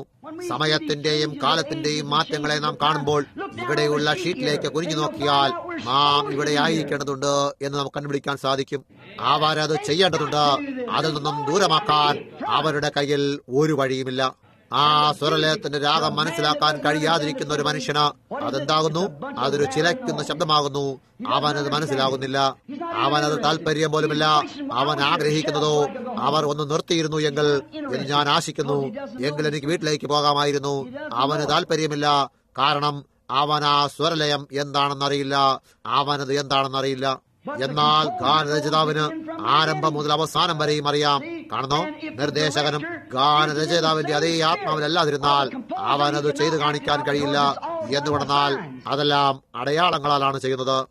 ആ അടയാളം അതിനെ സ്ഥാപിക്കുന്നില്ലെങ്കിൽ അതിനെ സംഗീതജ്ഞൻ പാടിക്കുന്നത് എങ്ങനെ? ആമേൻ, അതാണത്. കാഹളം തെളിവില്ലാത്ത നാദം കൊടുത്താൽ ആർക്ക് കഴിയും? അത് യുദ്ധത്തിന് തയ്യാറാകാനാണോ പിൻവാങ്ങാനോ? അഥവാ ചെയ്യേണ്ടതെന്താണ്? വചനത്തിലേക്ക് നോക്കി നാം എവിടെ ജീവിക്കുന്നുവെന്ന് കാണുക. അപ്പോൾ നിങ്ങൾക്ക് പെണ്ണികളെ കാണാം. അവരെന്തു ചെയ്യുന്നു എന്നറിയാം. എന്നാൽ നിങ്ങൾക്ക് മിന്നി തിളങ്ങുന്നവരെയും ശ്രദ്ധിച്ചുകൊണ്ടിരിക്കുന്നവരെയും വചനമറിയുന്നവരെയും ഈ അടയാളങ്ങൾ നടക്കുന്നതായി നോക്കിക്കൊണ്ടിരിക്കുന്നവരെയും കാണുക. അതവിടെയാണ്. കിണറ്റിങ്കരയിലെ ആ സ്ത്രീയെ പോലെ. അപ്പോൾ അവൻ പറഞ്ഞു, പോയി നിന്റെ ഭർത്താവിനെ വിളിച്ചുകൊണ്ട് വരിക. അവൾ പറഞ്ഞു, എനിക്ക് ഭർത്താവില്ല. പറഞ്ഞു, അത് ശരിയാണ്, നിനക്ക് 5 പേർ ഉണ്ടായിരുന്നു. അവൾ പറഞ്ഞു, യജമാനനെ, നീ ഒരു പ്രവാചകനെന്ന് ഞാൻ മനസ്സിലാക്കുന്നു. 100 കണക്കിന് വർഷങ്ങളായി ഞങ്ങൾക്കൊരു പ്രവാചകനില്ല. മശിഹ വരുമെന്ന് ഞങ്ങൾ അറിയുന്നു. അവനൊരു പ്രവാചകനായിരിക്കും. അതാണ് അവൻ ചെയ്യാൻ പോകുന്നതും. അവൻ പറഞ്ഞു, ഞാൻ തന്നെ അവൻ. ഓ, സ്വരലയം വളരെ കൃത്യമായും വളരെ പതിഞ്ഞ ശബ്ദത്തിൽ നിന്നും ഉയർന്ന ശബ്ദത്തിലേക്ക് വന്നു. അവൾ പട്ടണത്തിലേക്ക് ഓടി പറഞ്ഞു, ഞാൻ ചെയ്തതെല്ലാം എന്നോട് പറഞ്ഞൊരു മനുഷ്യനെ വന്ന് കാണുമെൻ. നാം നോക്കിക്കൊണ്ടിരുന്ന അതേ മശിഹയല്ലേ ഇവൻ? തീർച്ചയായും. നോക്കൂ, രാഗത്തിന്റെ ഷീറ്റിലുണ്ടായിരുന്ന സ്വരലയത്തെ അവൾ മനസ്സിലാക്കി. അത് അവിശ്വാസമൊന്നും വിശ്വാസത്തെ വേർപെടുത്തി. വിശ്വാസം വരുന്നത് സഭയിലൂടെ വരുന്നില്ല. വിശ്വാസം ദൈവവചനം കേൾക്കുന്നതിലൂടെ, അതെന്താണെന്ന് മനസ്സിലാക്കുന്നതിലൂടെ വരുന്നു. ഇപ്പോൾ ഇന്ന് നാം അതേ കാര്യം തന്നെ കാണുന്നു. കൃപാവരങ്ങളിലേക്ക് അനേക ജനങ്ങൾ നോക്കുന്നു. അവസാനിപ്പിക്കുമ്പോൾ 5 നിമിഷങ്ങൾ കൂടി കൃപാവരങ്ങളിലേക്ക് ജനങ്ങൾ നോക്കി അവർ ചിന്തിക്കും, ഓ, എന്തൊരു മഹത്തായ കാര്യമാണ്. പിന്നെ അവർ കൃപാവരങ്ങൾ അനുകരിക്കാനായി ശ്രമിക്കുന്നു. നിങ്ങൾക്കത് ചെയ്യാനാകില്ല. നിങ്ങൾ വെറുതെ, നിങ്ങൾക്ക് ഒരു പെണ്ണിയെ ഒരു ഡോളറാക്കാൻ കഴിയില്ല. അതിനെ ഒരു ഡൈമാക്കാൻ നിങ്ങൾ കഴിയില്ല. നോക്കൂ, അതിനെ ഒരു നിക്കലാക്കാനും കഴിയില്ല. അതൊരു പെന്നിയാണ്. എന്നാൽ നിങ്ങൾ നിങ്ങളെ ഒരു പെന്നിയാണെന്ന് തിരിച്ചറിഞ്ഞാൽ മറ്റുള്ള ചിലറുകളുമായിട്ട് പോകുക. നോക്കൂ, ദൈവത്തിന് നിങ്ങളെ ഉപയോഗിക്കാൻ കഴിയും. ഒരുപക്ഷെ നമുക്കെല്ലാം ചെയ്യാനായെന്ന് വരില്ല. അവിടെ എല്ലാവരെയും വിളിച്ചിരുന്നില്ല. ദൈവം ഇസ്രായേലിൽ നിന്ന് ഇസ്രായേലിനെ വിളിച്ചപ്പോൾ മോശ ചെയ്ത അതേ കാര്യങ്ങൾ അവർ ഓരോരുത്തരും ചെയ്തിരുന്നില്ല. എന്നാൽ അവരത് വിശ്വസിച്ചു. അത് ശരിയാണ്, അവർ മോശയെ വിശ്വസിച്ചു. എന്തുകൊണ്ടെന്നാൽ അത് സമയത്തിന്റെ അടയാളമായിരുന്നു എന്നവർ അറിഞ്ഞിരിക്കുകയും അവന്റെ പക്കൽ അവന് വചനമുണ്ടെന്ന് ദൈവം തെളിയിക്കുകയും ചെയ്തു. അവർ പറഞ്ഞു, ഫറവോന് കുന്തങ്ങളുണ്ട്. അവൻ പറഞ്ഞു, മോശയ്ക്ക് അവന്റെ വചനമുണ്ട്. അതാണത്. ഒരുപക്ഷെ ഫറവോന് ഒരു പട്ടാളമുണ്ടായിരുന്നിരിക്കാം. എന്നാൽ മോശയ്ക്ക് വചനമുണ്ടായിരുന്നു. കാരണം അവൻ ദൈവത്തിന്റെ പ്രവാചകനായിരുന്നു. വചനം അവന്റെ അടുക്കൽ വരികയും അത് സത്യമായിരുന്നു സമർത്ഥിക്കുകയും ചെയ്തിരുന്നു. അത് ജീവനുള്ള ദൈവമായിരുന്നിട്ട് നിലത്തെ പൊടിയെടുത്ത് മുകളിലേക്ക് എറിഞ്ഞുകൊണ്ട് പറക്കുന്ന ഈച്ചകളെ ഉണ്ടാക്കാൻ കഴിഞ്ഞിരുന്നു. ഒരു മനുഷ്യനത് ചെയ്യാനാകില്ല. ഓരോ മനുഷ്യൻ അവിടെ നിന്നുകൊണ്ട് ഇങ്ങനെ പറയാം, ഇന്ന കാര്യങ്ങൾ നാളെ ഏകദേശം ഈ നേരം സംഭവിക്കും. അത് സംഭവിക്കുകയും ചെയ്തു. മനസ്സിലായോ? മോശയ്ക്ക് ദൈവത്തിന്റെ വചനമുണ്ടായിരുന്നു എന്നവർ അറിഞ്ഞിരുന്നു. ഫറവോന് ഹാനികരമായ എത്രമാത്രം കുന്നങ്ങൾ ഉണ്ടായിരുന്നാലോ, ഉണ്ടാക്കാൻ എത്രമാത്രം ചൂടുകല്ലുകൾ ഉണ്ടായിരുന്നാലോ ഒരു കാര്യവുമില്ല. മോശയ്ക്ക് വചനമുണ്ടായിരുന്നു. അതിനാൽ അവർ വനാന്തരത്തിലേക്ക് പുറപ്പെട്ടു. അവിടെ ഒരു മനുഷ്യനുണ്ടായിരുന്നു. ദാഥാൻ പറഞ്ഞു, മോശയെ സ്വയം എന്തോ ആണെന്ന് കരുതുന്നു. നാം എല്ലാവരും വിശുദ്ധ ജനങ്ങളാകുന്നു. അതുകൊണ്ട് മോശ ചെയ്യുന്നതെല്ലാം നമുക്ക് എല്ലാവർക്കും ചെയ്യാൻ കഴിയും. മോശ പറഞ്ഞു, ദൈവമേ, ഇതിനെപ്പറ്റി എന്താണ്? അവൻ പറഞ്ഞു, നിന്നെ തന്നെ വേർപെടുത്തു, അവരിൽ നിന്നും ദൂരമാകൂ. അപ്പോൾ അവൻ ഭൂമിയുടെ വായ് പിളർന്നു, ദാഥാനെയും അവന്റെ കൂട്ടരെയും വിഴുങ്ങുമാറാക്കി. അവൻ ഇരുളിൽ നിന്നും വെളിച്ചത്തെ, അവന്റെ വചനത്തെ സമർത്ഥിച്ചു വേർപിരിച്ചു. അവൻ ഇന്നും അതേ ദൈവം തന്നെ. അവസാനിപ്പിക്കുമ്പോൾ, ഞാനിവിടെ ആദ്യം കടന്നു വന്നപ്പോൾ കഴിഞ്ഞ രാത്രിയിൽ ഞാൻ നിങ്ങളോട് പറയുകയായിരുന്നു, ഇത് വ്യക്തിപരമായതല്ല. നിങ്ങളത് ചിന്തിക്കുന്നുവെങ്കിൽ ദയവായി നിങ്ങളുടെ ഹൃദയത്തിൽ നിന്നും ആ കത്തിനെ വലിച്ചു മാറ്റുക. ഞാനിത് വിശ്വസിച്ച ജനങ്ങൾക്ക് വേണ്ടി പറയുകയാണ്. കാലങ്ങളിലൂടെ സംഭവിക്കണം എന്താണെന്ന് സംസാരിക്കുകയും കൃത്യമായി പറയപ്പെടുകയും ചെയ്തിരുന്നു. അതിന് നിങ്ങൾ എല്ലാവരും സാക്ഷികളാകുന്നു. കഴിഞ്ഞ രാത്രിയിലും മുമ്പും ഹൃദയവിചനത്താൽ നിങ്ങൾ എല്ലാവരും കണ്ടതുപോലെയാകുന്നു. കപടാനുകാരികളും അനുകാരികളും അവിടെ ഉണ്ടായിരുന്നിട്ട് സകലം സംഭവിച്ചുകൊണ്ടിരിക്കുന്നു. എന്നാൽ അവസാനത്തെ കാര്യം, ഒരു മഹത്തായ കാര്യം സംഭവിക്കേണ്ടതുണ്ടായിരുന്നു. ഞങ്ങളെല്ലാവരും വളരെ വർഷങ്ങളായി അതിന് നോക്കിക്കൊണ്ടിരിക്കുകയായിരുന്നു. ആദ്യം സംഭവിച്ചപ്പോൾ നാം എല്ലാവരും അറിഞ്ഞു, സൃഷ്ടി അസ്തിത്വത്തിൽ വന്നു. അത് 3-ാം പ്രാവശ്യമായിരുന്നു. പിന്നെ 4-ാം പ്രാവശ്യം, 5-ാം തവണ സംഭവിച്ചു എന്ന് ഞാൻ കഴിഞ്ഞ രാത്രിയിൽ നിങ്ങളോട് പറഞ്ഞിരുന്നു. അത് ഈ സഭകളുടെ കൗൺസിലായി നോക്കിക്കൊണ്ടിരിക്കുന്നു. പ്രൊട്ടസ്റ്റന്റുകളും അതും തമ്മിൽ ഒന്നാകുമ്പോൾ ഞാൻ ഞായറാഴ്ച രാവിലെ സംസാരിക്കുമെങ്കിൽ അതാണ് ഞാൻ ആഗ്രഹിക്കുന്നത്. ഞാൻ ശനിയാഴ്ച രാവിലെ അർത്ഥമാക്കിയത് അതിനെക്കുറിച്ചാണ് ഞാൻ സംസാരിക്കാൻ ആഗ്രഹിക്കുന്നത്. ഇപ്പോൾ നോക്കൂ, ഇവയെല്ലാം ഒരുമിച്ച് കൂടി വരുമ്പോൾ അപ്പോൾ ദൈവത്തിന്റെ ആത്മ എഴുന്നേറ്റപ്പോഴും അതിനെതിരായി നിന്നതുപോലെ തന്നെ നിൽക്കും. കാണുന്നു, ഇന്ന് രാത്രിയിൽ ഇതിന് സാക്ഷ്യം വഹിച്ച ഒരു മനുഷ്യൻ ഇവിടെ ഇരിപ്പുണ്ട്. വളരെ നാളുകളാകില്ല, ഈ കഴിഞ്ഞ മഞ്ഞുവീഴ്ചയിൽ ഞാൻ കൊളോറോഡയിൽ ആയിരുന്നു. ഞാൻ അവിടെ ഒരു വേട്ടയ്ക്കുള്ള സഞ്ചാരത്തിനായിട്ടാണ് പോയത്. സാധാരണ എന്ന പോലെ ഞാൻ അവിടെ എന്റെ വിവാഹ വാർഷികത്തിന്റെ അന്നാണ് പോയത്. ഞാനും ഭാര്യയും തമ്മിൽ വിവാഹിതരായപ്പോൾ എന്റെ ജോലിയിൽ നിന്നും ഞാൻ എന്റെ നിക്കലും മറ്റും അന്നൊരു സഹായ സംഘത്തിന്റെ പെട്ടിയിൽ കൂട്ടിവെച്ചാണ് ഞാനത് ചെയ്തത്. മധുവിധുവിനും വേട്ടയ്ക്കും കൊണ്ടുപോകാനുള്ള അത്രയും കാശ് എന്റെ കൈവശം ഇല്ലാതിരുന്നതിനാൽ ഞാൻ അവളെ രണ്ടിനെയും കൂടെ ഒന്നാക്കി ഒരു വേട്ട സഞ്ചാരത്തിന് കൊണ്ടുപോയി. അങ്ങനെ അപ്പോൾ മുതൽ എനിക്ക് തന്നെ ലജ്ജ തോന്നിയിട്ട് ഒരിക്കലും ഞങ്ങളുടെ വിവാഹ വാർഷികത്തിൽ ഞാൻ വീട്ടിലുണ്ടായിരുന്നിട്ടില്ല. ഞാൻ കൊളോറോഡോയിലായിരുന്നു. കഴിഞ്ഞ രാത്രിയിൽ അവിടെ ക്യാമ്പിൽ എന്നോടൊപ്പം ഉണ്ടായിരുന്ന 2-3 ധർമ്മോദശികളെ ഞാൻ ഇവിടെ കണ്ടിരുന്നു. ഞാൻ അവിടെ അലാസ്കയിലെ വേട്ടയുടെ സഞ്ചാരത്തിൽ വന്നപ്പോൾ അവരെ കണ്ടിരുന്നു. അത് മാർട്ടിന്റെ പയ്യന്മാരായിരുന്നു. അവിടെ കഴിഞ്ഞ രാത്രിയിൽ അവരുണ്ടായിരുന്നു. അവർ നേരെ ഇവിടെ പിന്നിലുണ്ട്. പിന്നെ ആ മറ്റേ ചെറിയ മനുഷ്യൻ, ഞാൻ അവന്റെ പേര് മറന്നുപോയി, ഇരിക്കുന്നുണ്ടായിരുന്നു. സോനി, നീ അവിടെ എവിടെയുണ്ട്? അത് ശരിയാണ്. സഹോദരൻ പാമർ ഒരുപക്ഷെ ഇവിടെ ഇരിക്കുന്നു. ഞങ്ങൾ പർവ്വതത്തിന്റെ മുകളിലായിരുന്നു. കൊളറോഡയിൽ ഞാനൊരു വഴികാട്ടിയാണ്. ഞാൻ അവിടെ വർഷങ്ങളോളമായി വേട്ടയാടുന്നു.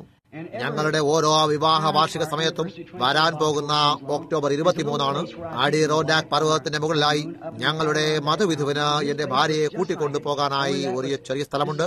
അത് ഈ സ്ഥലവും കാഴ്ചയിൽ ഒന്നുപോലെ തന്നെ. അതവിടെ ആസ്പൻ മരങ്ങളും നിബിഡമായി അതിന്റെ മേൽവശത്തായി അവിടെ വെൺചന്ദനവുമുണ്ട്. 23 പകൽ നേരം കുറച്ചു സമയം എന്റെ തലയിൽ നിന്നും തൊപ്പി ഊരി മാറ്റി ഞാൻ സുവിശേഷം പ്രസംഗിക്കാനായി പോകുമ്പോൾ എന്നെ സഹായിക്കാനും ഈ വർഷങ്ങളെല്ലാം ഒരു വിശ്വസ്തയായ നല്ല ഭാര്യയ്ക്ക് വേണ്ടി ഞാൻ കർത്താവ് നന്ദി പറഞ്ഞുകൊണ്ട് അവിടെ കൂടെ നടക്കും. ഈ വർഷം കൊളോറോഡ വളരെ കാഞ്ഞു കിടക്കുന്നു. അത് രാജ്യമെമ്പാടുമുണ്ട്. ഉടനെ തന്നെ അവിടെ ക്യാമ്പുകളിൽ ഞങ്ങൾക്ക് മുമ്പേ 200 പേരോ അല്ല 100 പേരോ, എന്നോട് ക്ഷമിക്കണം, ഞങ്ങൾക്ക് മുമ്പേ ഏകദേശം 100 പേർ അവിടെ ഉണ്ടായിരുന്നു എന്ന് ഞാൻ അനുമാനിക്കുന്നു. അവർ അവിടെ 4-5 ദിവസം കൊണ്ട് വേട്ടയാടിക്കൊണ്ടിരിക്കുകയാണ്. വർഷങ്ങളോളം ഞാൻ വേട്ടയാടിയിട്ട് ഞാൻ ആ ഒരു മാനിനെ അവിടെ വെച്ച് വെടിവെച്ച് കൊന്നിരുന്നു. കൂടാതെ ഞാൻ ഒരു മൂടൽമഞ്ഞ് താഴേക്ക് വന്നിട്ട് എനിക്ക് അവനെ കാണാനും കൂടെ കഴിഞ്ഞിരുന്നില്ല. എനിക്ക് അവിടെ കണ്ടുപിടിക്കാൻ സാധിച്ചില്ല. ഞാൻ അവനായി ആ ദിവസം മുഴുവനും നായാട്ട് നടത്തിക്കൊണ്ടിരിക്കുകയായിരുന്നു. അടുത്ത ദിവസം ഫോണോ മറ്റോ റേഡിയോയിൽ വന്നതാണ്, ഒരു ഹിമപാതം വരുന്നു. അത് ഒരു രാത്രി കൊണ്ട് തന്നെ പർവ്വതങ്ങളിൽ 25 അടി മഞ്ഞിനെ കൂട്ടിവെക്കും. അതുകൊണ്ട് ഞാൻ സഹോദരന്മാരോട് പറഞ്ഞു, ഞാൻ അവരെ അകത്തേക്ക് വിളിച്ചു. മാർട്ടിന്റെ ബാലന്മാരും അവിടെ ഉണ്ടായിരുന്നു. ഞാൻ പറഞ്ഞു, സഹോദരന്മാരെ, വാർത്ത പറഞ്ഞു നിങ്ങൾ കേട്ടല്ലോ. ഇപ്പോൾ നിങ്ങൾ പുറത്തേക്ക് പോകാൻ ആഗ്രഹിക്കുന്നെങ്കിൽ ഇപ്പോൾ തന്നെ പോകുന്നതാണ് നല്ലത്. കാരണം പിന്നെ വളരെ താമസിച്ചു പോയെന്ന് വരാം. ഒരുപക്ഷെ നിങ്ങൾക്കിവിടെ ഒരാഴ്ച താമസിക്കേണ്ടി വരാം. എനിക്ക് പോകണം. കാരണം അടുത്ത തിങ്കളാഴ്ച എനിക്കൊരു യോഗമുണ്ട്. ക്രിസ്തീയ വാണിജ്യക്കാരുടെ ട്യൂഷനിലെ പൂർണ്ണ സുവിശേഷ വാണിജ്യ ചാപ്റ്ററിന്റേതാണ്. ഏത് വിധേനയും നിങ്ങൾ തീരുമാനമെടുക്കൂ. നിങ്ങൾ ഇവിടെ തങ്ങാൻ ആഗ്രഹിക്കുന്നെങ്കിൽ ഞാൻ നിങ്ങളുടെ വഴികാട്ടിയാണ്. ഞാൻ ഇവിടെ നിങ്ങളോടൊപ്പം തങ്ങും. അവർ ഓരോരുത്തർ തീരുമാനിച്ചു, ഞങ്ങൾ ഇവിടെ തങ്ങും. മാർട്ടിന്റെ ബാലന്മാർക്കും ഒരു വേഗത കുറഞ്ഞ ട്രക്കുണ്ടായിട്ട് സാമാന്യം ഒരു വേഗത കൂടിയ ട്രക്ക് എന്ന് പറയുന്നതാകും കൂടുതൽ ശരി. അവരെല്ലാവരും ഞങ്ങൾക്ക് അവിടെ ഒരു ജോഡി മാനുകൾ അധികം കിട്ടിയിരുന്നു. ഞങ്ങൾ അവയെ മാർട്ടിന്റെ ബാലന്മാർക്ക് മറ്റുള്ളവർ കൂടെ കൊടുത്തു. അവർ പുറപ്പെട്ടു പോയി. എന്തുകൊണ്ടെന്നാൽ അവർ അവിടേക്ക് വന്നിരുന്നില്ല. അത്ര തന്നെ. അങ്ങനെ അവർ ഇന്ന് രാത്രിയിൽ ഇവിടെ അതിന്റെ സാക്ഷി എന്നോണം ഇരിക്കുകയാണ്. അടുത്ത ദിവസം ഞാൻ ചിന്തിച്ചു, അതേ, അന്ന് മഞ്ഞുണ്ടായിരിക്കില്ല. പ്രഭാതമായപ്പോൾ അവർ പുറപ്പെട്ടു പോയി. ഞാൻ പറഞ്ഞു, ഒരു നല്ല ഭാര്യയും മറ്റെല്ലാം ആയിരുന്നതിനാൽ ഞാൻ വളരെ നന്ദിയുള്ളവനാണ് എന്ന് ഞാൻ ഭാര്യയെ വിളിച്ചു പറയും. അത് അവളുടെ വാർഷികമാണ്. നാളെ മഞ്ഞില്ലാതെ ഞങ്ങൾക്ക് അവിടെ കടന്നുകൂടാൻ കഴിയുമെങ്കിൽ ഞാൻ ആ സ്ഥലത്തേക്ക് പോകും. ആയതിനാൽ ഞാൻ അകത്തേക്ക് കടന്നുപോയി. എനിക്ക് അവളെ വിളിക്കാനായില്ല. ഞാൻ തിരികെ വന്നു. പട്ടണത്തിൽ എല്ലാവരും തയ്യാറാവുകയായിരുന്നു. വലിയൊരു ഹിമപാതം വരാൻ പോകുന്നു എന്ന് പേപ്പറിൽ പറഞ്ഞിരുന്നു. ആ രാത്രിയിൽ തന്നെ കൊളോറോഡയിൽ 20 അടി ഉയരത്തിൽ മഞ്ഞ് വീഴാൻ സാധ്യതയുണ്ട്. സഹോദരൻ ടോം സിംസൺ ഇന്ന് രാത്രി ഇവിടെ എവിടെയോ ഇരിക്കുന്നു, അല്ലെങ്കിൽ ഉണ്ടായിരിക്കും. അവൻ കാനഡയിലായിരുന്നിട്ട് പോകുമ്പോൾ അവർ ഞങ്ങളെ കടന്നുപോയിരുന്നു പറഞ്ഞു, കൊളോറോഡ വിട്ടുപോകുക, വലിയ ഹിമപാതം. സാംസൺ, താങ്കൾ ഇവിടെയുണ്ടോ? താങ്കൾ എവിടെയാണ്? അതെ, അവിടെ പുറകിലായിരിക്കുന്നു. അവൻ പറഞ്ഞു, കൊളറോഡയിൽ നിന്നും ഒഴിഞ്ഞു മാറുക, ഒരു വലിയ ഹിമപാതം വരുന്നുണ്ട്. അതിനാൽ ഞാൻ സഹോദരിയോട് പറഞ്ഞു, അത് മറ്റു മനുഷ്യന്റെ ഭാര്യയാണ്, സഹോദരൻ ഈവാൻസിന്റെ. ഇന്ന് രാത്രി സഹോദരൻ ഈവാൻസ് ഇവിടെ ഉണ്ടാകുമെന്ന് കരുതുന്നില്ല. ഒരുപക്ഷെ ഇപ്പോൾ കടന്നു വന്നിട്ടുണ്ടാകാം. സഹോദരൻ ഈവാൻസ്, താങ്കൾ ഇവിടെയുണ്ടോ? അവൻ ഇതുവരെയും ഇവിടെ കടന്നു കൂടിയിട്ടില്ല എന്ന് കരുതുന്നു. എന്നിരിക്കലും അവനിവിടെ കൺവെൻഷൻ ഉണ്ടാകും. ആയതിനാൽ ഞാൻ അദ്ദേഹത്തിന്റെ ഭാര്യയെ വിളിച്ചിട്ട് പറഞ്ഞു, എനിക്കെന്റെ ഭാര്യയെ കിട്ടിയില്ല, അവൾ വിപണനശാലയിൽ പോയിരിക്കുന്നു എന്ന് ഞാൻ പറഞ്ഞു. സഹോദരൻ ടോണി സ്വാമിയെ പറ്റി അവരോട് പറയുക, അത് ചാപ്റ്ററിന്റെ പ്രസിഡന്റാണ്. ഞാൻ അവിടെ ഞായറാഴ്ച ഇല്ലാതിരുന്നാൽ മറ്റൊരു ക്ലാസിങ്ങിനെ തയ്യാറാ ചെയ്യണം. എന്നാൽ എനിക്കിവിടെ ഒന്നും എങ്ങനെയും പുറത്തു വരാൻ കഴിയില്ല. ഞാൻ ഈ മനുഷ്യരോടൊപ്പമാകുന്നു. പിന്നെ സംഭവിച്ചെന്നാണെന്നോ, ആ രാത്രിയിൽ മഞ്ഞു വീണില്ല. അടുത്ത പ്രഭാതത്തിൽ മേഘം വളരെ താണം ചുവന്ന് തുടുത്തു വരുന്നു. ഞാൻ പറഞ്ഞു, ഇപ്പോൾ സഹോദരന്മാരെ, വർഷങ്ങളോളം ഞാൻ ഇവിടെ കന്നുകാലി മേയ്ക്കുകയും നടത്തുകയും ചെയ്തിട്ടുണ്ട്. മഴയുടെ ആദ്യ തുള്ളി വീണുടൻ തന്നെ നിങ്ങൾക്ക് കഴിയാവുന്ന അത്രയും വേഗത്തിൽ ക്യാമ്പിലേക്ക് തിരികെ വരണം. എന്നാൽ 15 നിമിഷത്തിനുള്ളിൽ തന്നെ 2-3 ദിവസത്തേക്ക് നിങ്ങൾക്ക് നിങ്ങളുടെ കൈ പോലും കാണാൻ കഴിയാത്ത വിധം സമയങ്ങളെ ഞാൻ കണ്ടിട്ടുണ്ട്. ആ സമയത്ത് വളച്ചൊടിക്കുന്ന ഹിമപാതങ്ങളായിരുന്നു. അത് ഇവിടെ നിന്നും 9,000 അടി ഉയരത്തിലാണ്. പിന്നെ ഞാൻ പറഞ്ഞു, നിങ്ങൾ ഒരു ഹിമപാതത്തിലാകപ്പെട്ടാൽ നിങ്ങൾ നഷ്ടപ്പെട്ടു പോകും. നിങ്ങൾ ഇവിടെ പർവ്വതങ്ങളിൽ വെച്ച് തന്നെ മരിച്ചു പോകും. ഇപ്പോൾ നാം പുറപ്പെട്ടു പോകും. ഞാൻ ഓരോ മനുഷ്യരെയും അവരവരുടെ സ്ഥാനത്തേക്ക് പറഞ്ഞയച്ചിട്ട് ഞാൻ അതിന്റെ മുകളിലേക്ക് പോയി. പിന്നെ ഞാൻ പറഞ്ഞു, ഇപ്പോൾ എനിക്ക് കഴിഞ്ഞില്ലെങ്കിൽ ഞാൻ കടന്നു വരാനായി കാത്തിരിക്കരുത്. അത് തുടങ്ങുമ്പോൾ തന്നെ ധൃതിയിൽ തുടങ്ങിക്കൊള്ളണം. മഴയുടെ ആദ്യ തുള്ളി വീണുടൻ തന്നെ ധൃതിയിൽ ക്യാമ്പിലേക്ക് കടന്നുകൊള്ളണം. എന്നുകൊണ്ടാൽ നിങ്ങൾക്ക് തിരികെ വരാനുള്ള വഴി കണ്ടുപിടിക്കാൻ സാധിക്കില്ല. അവർ അത് ചെയ്യും എന്ന് പറഞ്ഞു. ഞാൻ ഉയരത്തിലേക്ക് കയറി. ചെന്നായ്ക്കൾ എല്ലായിടത്തും ഓരിയിടുന്നുണ്ടായിരുന്നതിനാൽ കാലാവസ്ഥയ്ക്ക് മാറ്റം വരാൻ പോകുന്നു എന്ന് ഞാൻ അറിഞ്ഞിരുന്നു. അപ്പോൾ വളരെ പെട്ടെന്ന് തന്നെ ഒരു വലിയ കാറ്റിന്റെ ഗംഭീര ശബ്ദമുണ്ടായിട്ട് ആലിപ്പഴം വീഴാൻ തുടങ്ങി. അപ്പോൾ ഞാൻ പറഞ്ഞു, എല്ലാവരും തിരികെ പോകാൻ തുടങ്ങിയിട്ടുണ്ടാകും. അതെ, ഞാൻ അവിടെ നിന്നുകൊണ്ട് ചുറ്റും നോക്കി. ഞാൻ ചിന്തിച്ചു, ഞാൻ തിരികെ പോകുന്നതിന് മുമ്പ് എനിക്ക് ആ മാനിനെ കാണാൻ സാധിച്ചെങ്കിൽ. കാരണം മഞ്ഞ് അവനെ മൂടിക്കഴിഞ്ഞാൽ പിന്നെ അവനെ വസന്തകാലം വരെ കാണാൻ കഴിയില്ല. അതിനാൽ ഞാൻ ചിന്തിച്ചു, ഞാൻ ആ മാനിന് വേണ്ടി എത്ര വളരെ കഠിനമായി വേട്ടയാടി. ഞാൻ ഈ ചെറിയ തോക്ക് വാങ്ങിയത് മുതൽ അങ്ങനെയുള്ള ഒരു മാൻ എനിക്ക് കിട്ടാൻ പോകുന്നത് ആദ്യമായിട്ടാണ്. അതിനു മുമ്പ് 55 എണ്ണത്തെ ഞാൻ കൊന്നിട്ടുണ്ട്. ഞാൻ ചിന്തിച്ചു, അതെ, ഇപ്പോൾ അതങ്ങനെ കിട്ടാതെ പോകുന്നത് ഞാൻ അല്പം ഇഷ്ടപ്പെടുന്നില്ല. വെറും ഒരു നിമിഷത്തിനുള്ളിൽ വളരെ വലിയ മഞ്ഞ് വീണു. കാഴ്ചയിൽ 4 അണയുടെ തൂട്ടുപോലെയുണ്ട്. എല്ലായിടത്തും വീഴുന്നുണ്ടായിരുന്നു. കാറ്റ് വീശാൻ തുടങ്ങി. എനിക്ക് എങ്ങനെ ഈ പർവ്വതത്തിന് മുകളിൽ താഴേക്ക് ഇറങ്ങണമെന്ന് അറിയണമെന്ന് കഠിനമായി തോന്നി. എനിക്ക് പർവ്വതത്തിന്റെ മുകൾ ഭാഗത്തിൽ എങ്ങനെ നിൽക്കണമെന്ന് അറിയാമായിരുന്നു.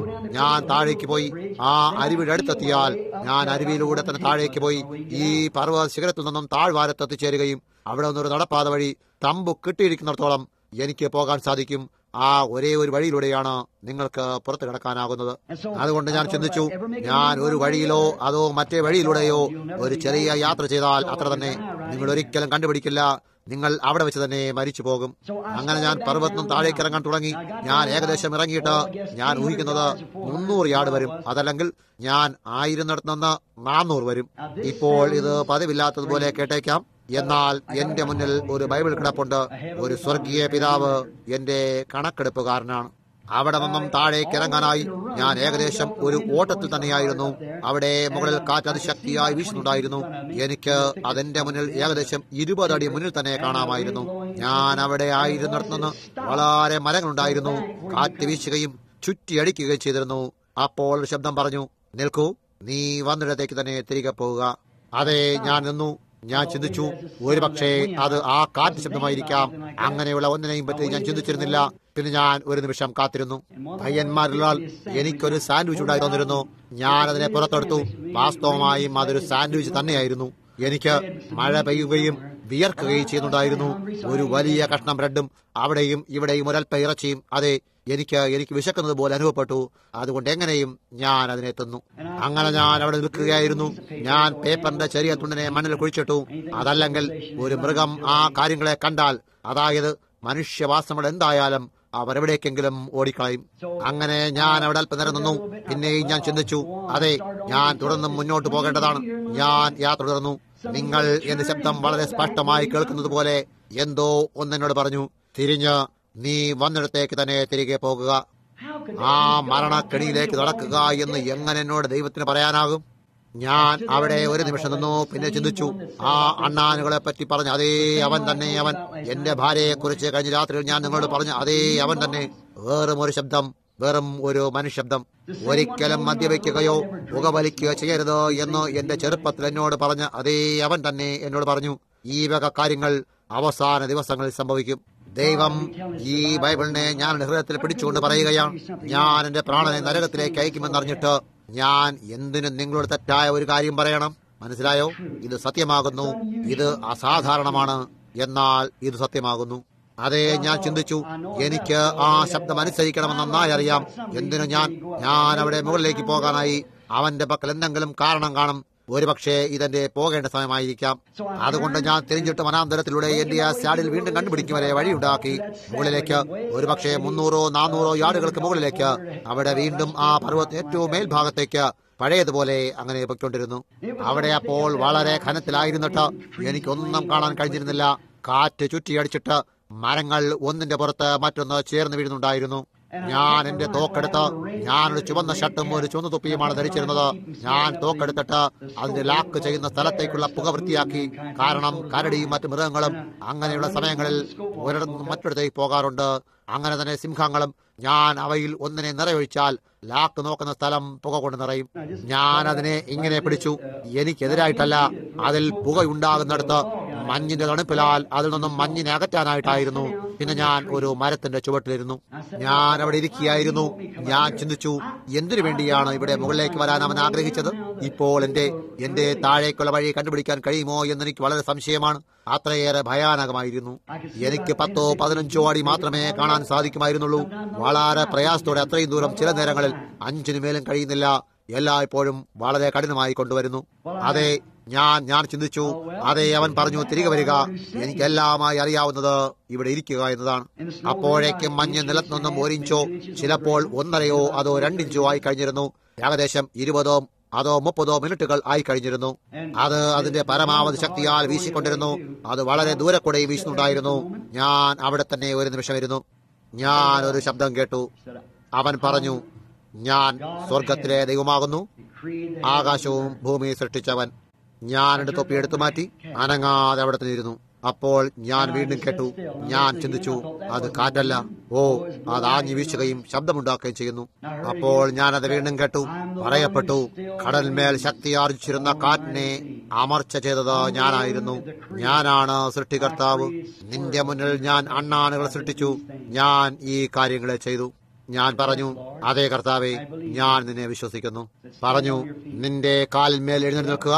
ഞാൻ എന്റെ കാലിൽ എഴുന്നേറ്റുന്നു. അവൻ പറഞ്ഞു, ഇപ്പോൾ കൊടുങ്കാറ്റിനോട് പറയുക, അതിനോട് നീ എന്തു ചെയ്യാൻ പറയുന്നുവോ അത് ചെയ്യും. ഇപ്പോൾ ഇത് സത്യമാകുന്നു. ഞാൻ നിങ്ങളെ ന്യായവിധിയിൽ വെച്ച് കണ്ടുമുട്ടുമ്പോൾ ഇതിനെല്ലാത്തിനും ഞാൻ ഉത്തരം നൽകേണ്ടി വരും. ഞാൻ ചിന്തിച്ചു. ഞാൻ പറഞ്ഞു, കൊടുങ്കാറ്റേ നിൽക്കൂ, നീ നിന്റെ സ്ഥലത്തേക്ക് പോകൂ. സൂര്യ, നീ സാധാരണ പോലെ 4 ദിവസത്തേക്ക് പ്രകാശിക്കൂ.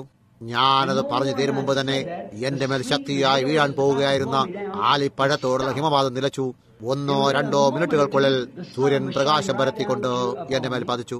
പിന്നെ ഞാൻ പർവ്വതത്തിന്റെ മറുവശത്തേക്ക് നോക്കുമ്പോൾ ഒരു കിഴക്കൻ കാറ്റ് വരുന്നത് കണ്ടു. കാറ്റ് പടിഞ്ഞാറ് നിന്നാണ് വന്നിരുന്നത്. കിഴക്കൻ കാറ്റ് വന്നു ഈ വഴിയായി വരികയായിരുന്നു. മേഘങ്ങളെല്ലാം നിഗൂഢമാവിധം എനിക്ക് കാണാനായിട്ട് അവ എവിടേക്ക് പോയെന്ന് എനിക്കറിയില്ല. അല്പനേരം ഞാൻ അവിടെ നിന്നു. എന്റെ നരച്ച താടിയിലും മീശയിലൂടെയും കണ്ണുനീർ ഒഴുകുന്നുണ്ടായിരുന്നു.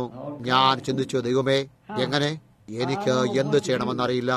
ഞാൻ ചിന്തിച്ചു, അതെ, ഞാനായിരുന്നിട്ട് സഹോദരന്മാരെല്ലാം തമ്പിലേക്ക് തിരികെ വന്നു കാണും എന്ന് ഞാൻ കരുതി. സൂര്യൻ എല്ലായിടത്തും പ്രകാശം പരത്തുന്നുണ്ടായിരുന്നു. ഞാൻ പർവ്വതം താഴേക്ക് നടക്കാൻ തുടങ്ങി. സൂര്യന്റെ ചൂടിനാൽ മഞ്ഞ് മുഴുവനും ഉണക്കൽ പിടിക്കാൻ തുടങ്ങിയിരുന്നു. എന്റെ ഷർട്ടിൽ നിന്നും നീരാ വരുന്നുണ്ടായിരുന്നു. വെറും 1-2 മിനിറ്റ് വ്യത്യാസം മാത്രം. ഞാൻ പർവ്വതത്തിന് താഴേക്ക് ഇറങ്ങാൻ തുടങ്ങി. അത് ഞാൻ പറഞ്ഞപ്പോൾ ഞാൻ പറഞ്ഞു, ഓരോ ശബ്ദം സംസാരിക്കുന്നത് ഞാൻ കേട്ടു. നീ എന്നോടൊപ്പം നടക്കാത്തതെന്താണ്? ഞാൻ പറഞ്ഞു, കർത്താവേ, എനിക്ക് ലഭിച്ച ഏറ്റവും വലിയ ആശീർവാദം. ഞാൻ തിരിഞ്ഞിട്ട് വലിയ മാനുകളെ വേട്ടയാടുന്ന ആ കന്യാവനത്തിലൂടെ നടക്കാൻ തുടങ്ങി.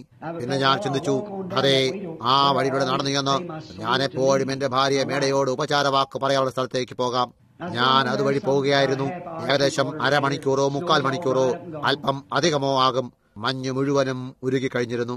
പിന്നെ ഞാൻ ചിന്തിക്കാൻ തുടങ്ങി, പോകുന്നതിനെ കുറിച്ച് അവൾ എന്നോട് ഒരിക്കലും ഒന്നും പറയാതിരുന്ന എന്താണെന്ന് ഞാൻ അതിശയിക്കുന്നു. ഞാൻ പറഞ്ഞു, ഞങ്ങൾ വിവാഹിതരായപ്പോൾ ആദ്യം ഞാൻ അവളെ അവിടെ കൊണ്ടുവന്നിട്ട് അവളെ ആ തടികളുടെ മുകളിലൂടെ എടുത്തുയർത്തിയത് ഞാൻ ഓർക്കുന്നു. ഞാൻ പറഞ്ഞു, അവൾ ഇപ്പോൾ നരച്ചിരിക്കുന്നു. ഞാൻ പോയി, എന്റെ മുഖത്ത് താടി മീശ നരച്ചിരിക്കുന്നു, കറുപ്പും വെളുപ്പും ഒരുമിച്ച് കലർന്നിട്ടുണ്ട്. ഞാൻ ചിന്തിച്ചു, ബിൽ, നിനക്കിനിയും അധികമില്ല, നീ വയസ്സായിക്കൊണ്ടിരിക്കുന്നു. പിന്നെയും ഞാൻ മുന്നോട്ട് പോയിക്കൊണ്ടിരുന്നു. ഞാൻ കണ്ണുയർത്തിയപ്പോൾ അവളുടെ കൈ വിടർത്തിക്കൊണ്ട് അവൾ അവിടെ നിൽക്കുന്നത് പോലെ എനിക്ക് കാണാൻ കഴിയുമായിരുന്നു. കറുത്ത മുടിയോടുകൂടിയായിരുന്നു. ഞാൻ എന്റെ തല താഴ്ത്തി പിടിച്ചുകൊണ്ട് കുറച്ച് ആപ്സ് മരങ്ങളുണ്ടായിരുന്ന ഒരു ചെറിയ സ്ഥലത്തേക്ക് ഞാൻ പോവുകയായിരുന്നു. അവിടെ ഒരു ചെറിയ തിരിവുണ്ടായിട്ട് ഇങ്ങനെ ഞാൻ എന്റെ തലയെ ശാഖയിലേക്ക് തിരിച്ച് അതിൽ വെച്ചു. ഞാൻ അവിടെ നിന്നുകൊണ്ട് കരയുകയായിരുന്നു. എന്തോ പോകുന്നത് എനിക്ക് കേൾക്കാൻ കഴിയുമായിരുന്നു. പാറ്റ് പാറ്റ് പാറ്റ്. ഞാൻ താഴേക്ക് നോക്കി. അതിന്റെ കണ്ണിൽ നിന്നും കണ്ണുനീർ വീഴുന്നതായിരുന്നു. എന്റെ താടി മീശയിലൂടെ അത് ആ ഉണങ്ങിയ ഇലകളിൽ വീഴുന്നതായിരുന്നു. അവിടെ 30 മിനിറ്റുകൾക്ക് മുമ്പ് 1 ഇഞ്ച് മഞ്ഞുണ്ടായിരുന്നിട്ട് അത് ഹിമപാതമായിരുന്നു. ഞാൻ പർവ്വത നിരകളിൽ നിന്നും 4 ദിവസത്തിന് ശേഷം താഴേക്ക് വരുമ്പോൾ 4 ദിവസം കഴിഞ്ഞും ആകാശത്തിൽ ഒരു മേഘവും ഉണ്ടായിരുന്നില്ല. ഞാൻ വന്നു. ഞാൻ പെട്രോൾ ബങ്കിലെ മനുഷ്യനോട് ചോദിച്ചു, വളരെ ഉണക്കായിരുന്നില്ലേ? അതെ, പറഞ്ഞു. ഒരു അപൂർവമായ കാര്യം നിങ്ങൾക്കറിയാമോ? കഴിഞ്ഞ ദിവസം ഞങ്ങളൊരു കൊടുങ്കാറ്റ് പ്രതീക്ഷിച്ചിരുന്നു. നിങ്ങൾക്കറിയാമോ? അത് നൊടി നേരത്തിൽ നിന്നുപോയി. പിന്നെ ഞാൻ അരിസോണയിലേക്ക് വരാനായി ഞാൻ ന്യൂ മെക്സിക്കോ ലൈനിലേക്ക് വന്നു.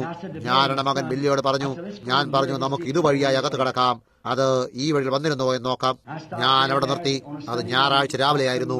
കുറച്ചെടുത്തു. ഞാൻ കുറച്ച് ഗ്യാസ് ഓയിലെടുത്തു. അപ്പോൾ മനുഷ്യൻ ചോദിച്ചു, അതെ, ഗട്ടയിലായിരുന്നോ? ഞാൻ പറഞ്ഞു, അതെ സാർ. എന്തെങ്കിലും സബലമുണ്ടായോ? ഞാൻ പറഞ്ഞു, അതെ സാർ, ഞങ്ങൾക്കൊരു നല്ല സമയമായിരുന്നു. ഞാൻ പറഞ്ഞു, നന്നേ കാഞ്ഞു കാണപ്പെട്ടിരുന്നു. അപ്പോൾ അദ്ദേഹം പറഞ്ഞു, അതെ, ഇവിടെയും വളരെ നല്ല ഉണക്കായിരുന്നു. അദ്ദേഹം പറഞ്ഞു, കഴിഞ്ഞ ദിവസം ഒരു വലിയ മഞ്ഞുണ്ടാകുമെന്ന് പറയപ്പെട്ടിരുന്നു. പിന്നെയും പറഞ്ഞു, വാസ്തവമായും ഹിമവാതം തുടങ്ങിയതായിരുന്നു. എങ്ങനെയോ എന്നറിയില്ല, അത് നിന്നു. ഓ എന്റെ ഞാൻ ഈ മരത്തിന്റെ പിൻവശത്തായി നിൽക്കുകയായിരുന്നു. അവസാനിപ്പിക്കുമ്പോൾ ഈ മരത്തിന്റെ വശത്തായി നിൽക്കുകയും എന്റെ കണ്ണുനീർ താഴേക്ക് വീഴുകയും ചെയ്യുന്നുണ്ടായിരുന്നു. ഞാൻ ചിന്തിച്ചു, ദൈവമേ, തിരമാലകളെ ശാന്തമാകൂ എന്ന് പറഞ്ഞ അതേ ദൈവം തന്നെ. ഒന്ന് ചിന്തിക്കൂ. അപ്പോൾ കാറ്റുകൾ അവനനുസരിച്ചു. അവനെന്നും അതേ യേശു തന്നെ ഇവിടെ ഞങ്ങളൊപ്പം കാടുകളായിരിക്കുന്നു. അവനെന്നും വചനം തന്നെ. വചനം അവന്റെ വചനത്തെ മുഴുവൻ സൃഷ്ടിക്കും അനുസരിക്കേണ്ടതുണ്ട് എന്നുകൊണ്ടെന്നാൽ അവൻ പ്രകൃതിയുടെ സൃഷ്ടാവാകുന്നു. ഞാൻ അവിടെ നിന്നു. എന്റെ കവിളുകളിലൂടെ കണ്ണുനീർ തുള്ളി തുള്ളിയായി വീഴുന്നുണ്ടായിരുന്നു. ഇപ്പോൾ മുതൽ ഏകദേശം 5 വർഷം മുമ്പേ ഞാൻ വയലിൽ നിന്നും മാറി എനിക്ക് ചെയ്യാനാവുന്ന പരമാവധി ചെയ്തുകൊണ്ട് ഒരു പള്ളിയിൽ നിന്നും മറ്റൊരു പള്ളിയിലേക്ക് പോയിക്കൊണ്ടിരുന്നു. അത് നിങ്ങൾക്കെല്ലാവർക്കും അറിയാം. എന്റെ ഹൃദയം ക്ലേശത്താൽ നിറഞ്ഞിരുന്നു. ഞാൻ ഇവിടെ നിന്ന് പുറപ്പെട്ട് അരിസോണയിലേക്ക് വന്നു. എന്നോട് അവൻ ചെയ്യേണ്ട കാര്യങ്ങളെ പറയുന്നു. ഞാനത് പോയി ചെയ്യുന്നു. എന്നാൽ ഉണർവ് അവസാനിച്ചിരിക്കുന്നത് പോലെ കാണപ്പെടുന്നു. മാത്രമല്ല, എനിക്ക് കഴിയാതെ എന്തു സംഭവിക്കുന്നു എന്ന് ആശ്ചര്യപ്പെടുന്നു. എന്റെ ഹൃദയത്തിൽ ഞാൻ പശ്ചാത്തപിച്ചുകൊണ്ട് ഞാൻ ചോദിച്ചു, കർത്താവേ, ഞാൻ എന്തെങ്കിലും ചെയ്തു പോയി എങ്കിൽ എന്നോട് പറയൂ, ഞാൻ അതിനെ നേരെയാക്കാം. എനിക്ക് വേണ്ടത്ര ജയം പ്രാപിക്കാനായില്ല എന്ന ഒരു ഭീതിജനകമായ തോന്നൽ അതിനെ എപ്പോഴും അലട്ടിക്കൊണ്ടിരിക്കുന്നു. വളരെ മഹത്തായ കാര്യങ്ങൾ അവൻ ചെയ്യുകയും കാണിക്കുകയും ചെയ്തിട്ടുണ്ട്. അതിന് നിങ്ങളെല്ലാവരും സാക്ഷികളാകുന്നു. ഇവിടെ കടന്നു വന്ന് നിങ്ങളോട് പറയുമ്പോഴും പത്രങ്ങളിലും മാഗസീനുകളിലും അങ്ങനെയുള്ളതെല്ലാം മഹത്തായ അലൗകികമായ കാര്യങ്ങളാൽ അത് പറയപ്പെട്ടും ചെയ്യപ്പെട്ടതുമായി അത് നിറച്ചിരിക്കുന്നത് കാണുന്നു. എന്നാൽ എന്റെ ഹൃദയം ഇപ്പോഴും ഭാരപ്പെട്ടിരിക്കുന്നു. ഞാനിങ്ങനെ കുറ്റിക്കാട്ടിലേക്ക് ചാരി നിന്നു. ഞാൻ ചിന്തിച്ചു, സ്വർഗത്തിലെ മഹാനായ ദൈവം, ആ ചൂടുള്ള സൂര്യൻ എന്റെ മേൽ പ്രകാശിക്കുന്നുണ്ടായിരുന്നു. എവിടെയും ഒരു മേഘമുണ്ടായിരുന്നില്ല. ഒരല്പ നിമിഷം മുമ്പേ നീ മനുഷ്യന്റെ വാക്കുകളെ നിഷേധിച്ചു കളഞ്ഞു. പ്രകൃതി അത് ചെയ്തു. കർത്താവേ, നീ അത് ചെയ്തത് എങ്ങനെയാണ്? യേശു ക്രിസ്തു ഇന്നലെയും ഇന്നും എന്നേക്കും അനന്യൻ തന്നെ. അല്പം നീ എന്നോട് പറയാൻ പറഞ്ഞ വാക്ക് അവന്റേതായിരുന്നു. ഞാൻ ചിന്തിച്ചു, പിതാവേ, ഞാൻ എത്ര നന്ദിയുള്ളവനാകുന്നു. എന്തോ ചിലത് പോകുന്നതായി ഞാൻ കേട്ടു. അപ്പോൾ ഞാൻ നോക്കി. നേരെ എന്റെ മുന്നിൽ 2-3 മാനുകൾ നിൽക്കുന്നു. അവയെല്ലാം എന്നെ തന്നെ നോക്കിയിരുന്നു. ഇപ്പോൾ ആ മാനുകളെ വെടിവെക്കാനാകുന്ന അകലത്തായി അവിടെ നിന്നുകൊണ്ടിരുന്നു. കഴിഞ്ഞ ആഴ്ച മുതലേ ഇവിടെ വേട്ടക്കാരുണ്ടായിരുന്നു. ഞാൻ ഇവിടെ ചുവന്ന നിറത്തിലെ വസ്ത്രത്തോട് നിൽക്കുന്നു.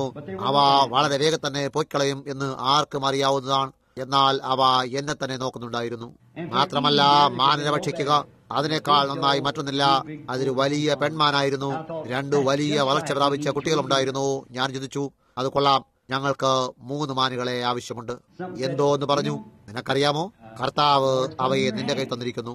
എന്നാൽ ഏകദേശം 1 വർഷം മുമ്പ് ഞാൻ പൂർണ്ണ സുവിശേഷ വാണിജ്യക്കാരോടൊപ്പമായിരുന്നപ്പോൾ സഹോദരൻ ക്ലൈറ്റോൺ ഞാൻ ആ വലിയ റെക്കോർഡ് മത്സ്യത്തെ പിടിക്കാൻ പോയപ്പോൾ അദ്ദേഹവും ഞങ്ങളൊപ്പം പോയിരുന്നു. ആ വർഷത്തിൽ ഞാൻ മനുഷ്യർക്ക് തലയ്ക്ക് വേണ്ടി 19 മണാവൻ തലവന്മാരെ കൊന്നിരുന്നു. മാത്രമല്ല, ഞാൻ ചില നേരങ്ങളിൽ വാണിജ്യക്കാർ എന്റെ സഹോദരന്മാരെ ഇതെന്നോട് ക്ഷമിച്ചുകൊള്ളണം. അവരിൽ ചില ഡോക്ടർമാരും മറ്റുമായി നിങ്ങൾക്കറിയാമല്ലോ, അവർക്ക് നടക്കാനാകില്ല. ഇത്രയും തടിച്ചിട്ട് നിങ്ങൾക്കറിയാം. അനേകർ ഡെസ്കിൽ തന്നെ ഇരിക്കും.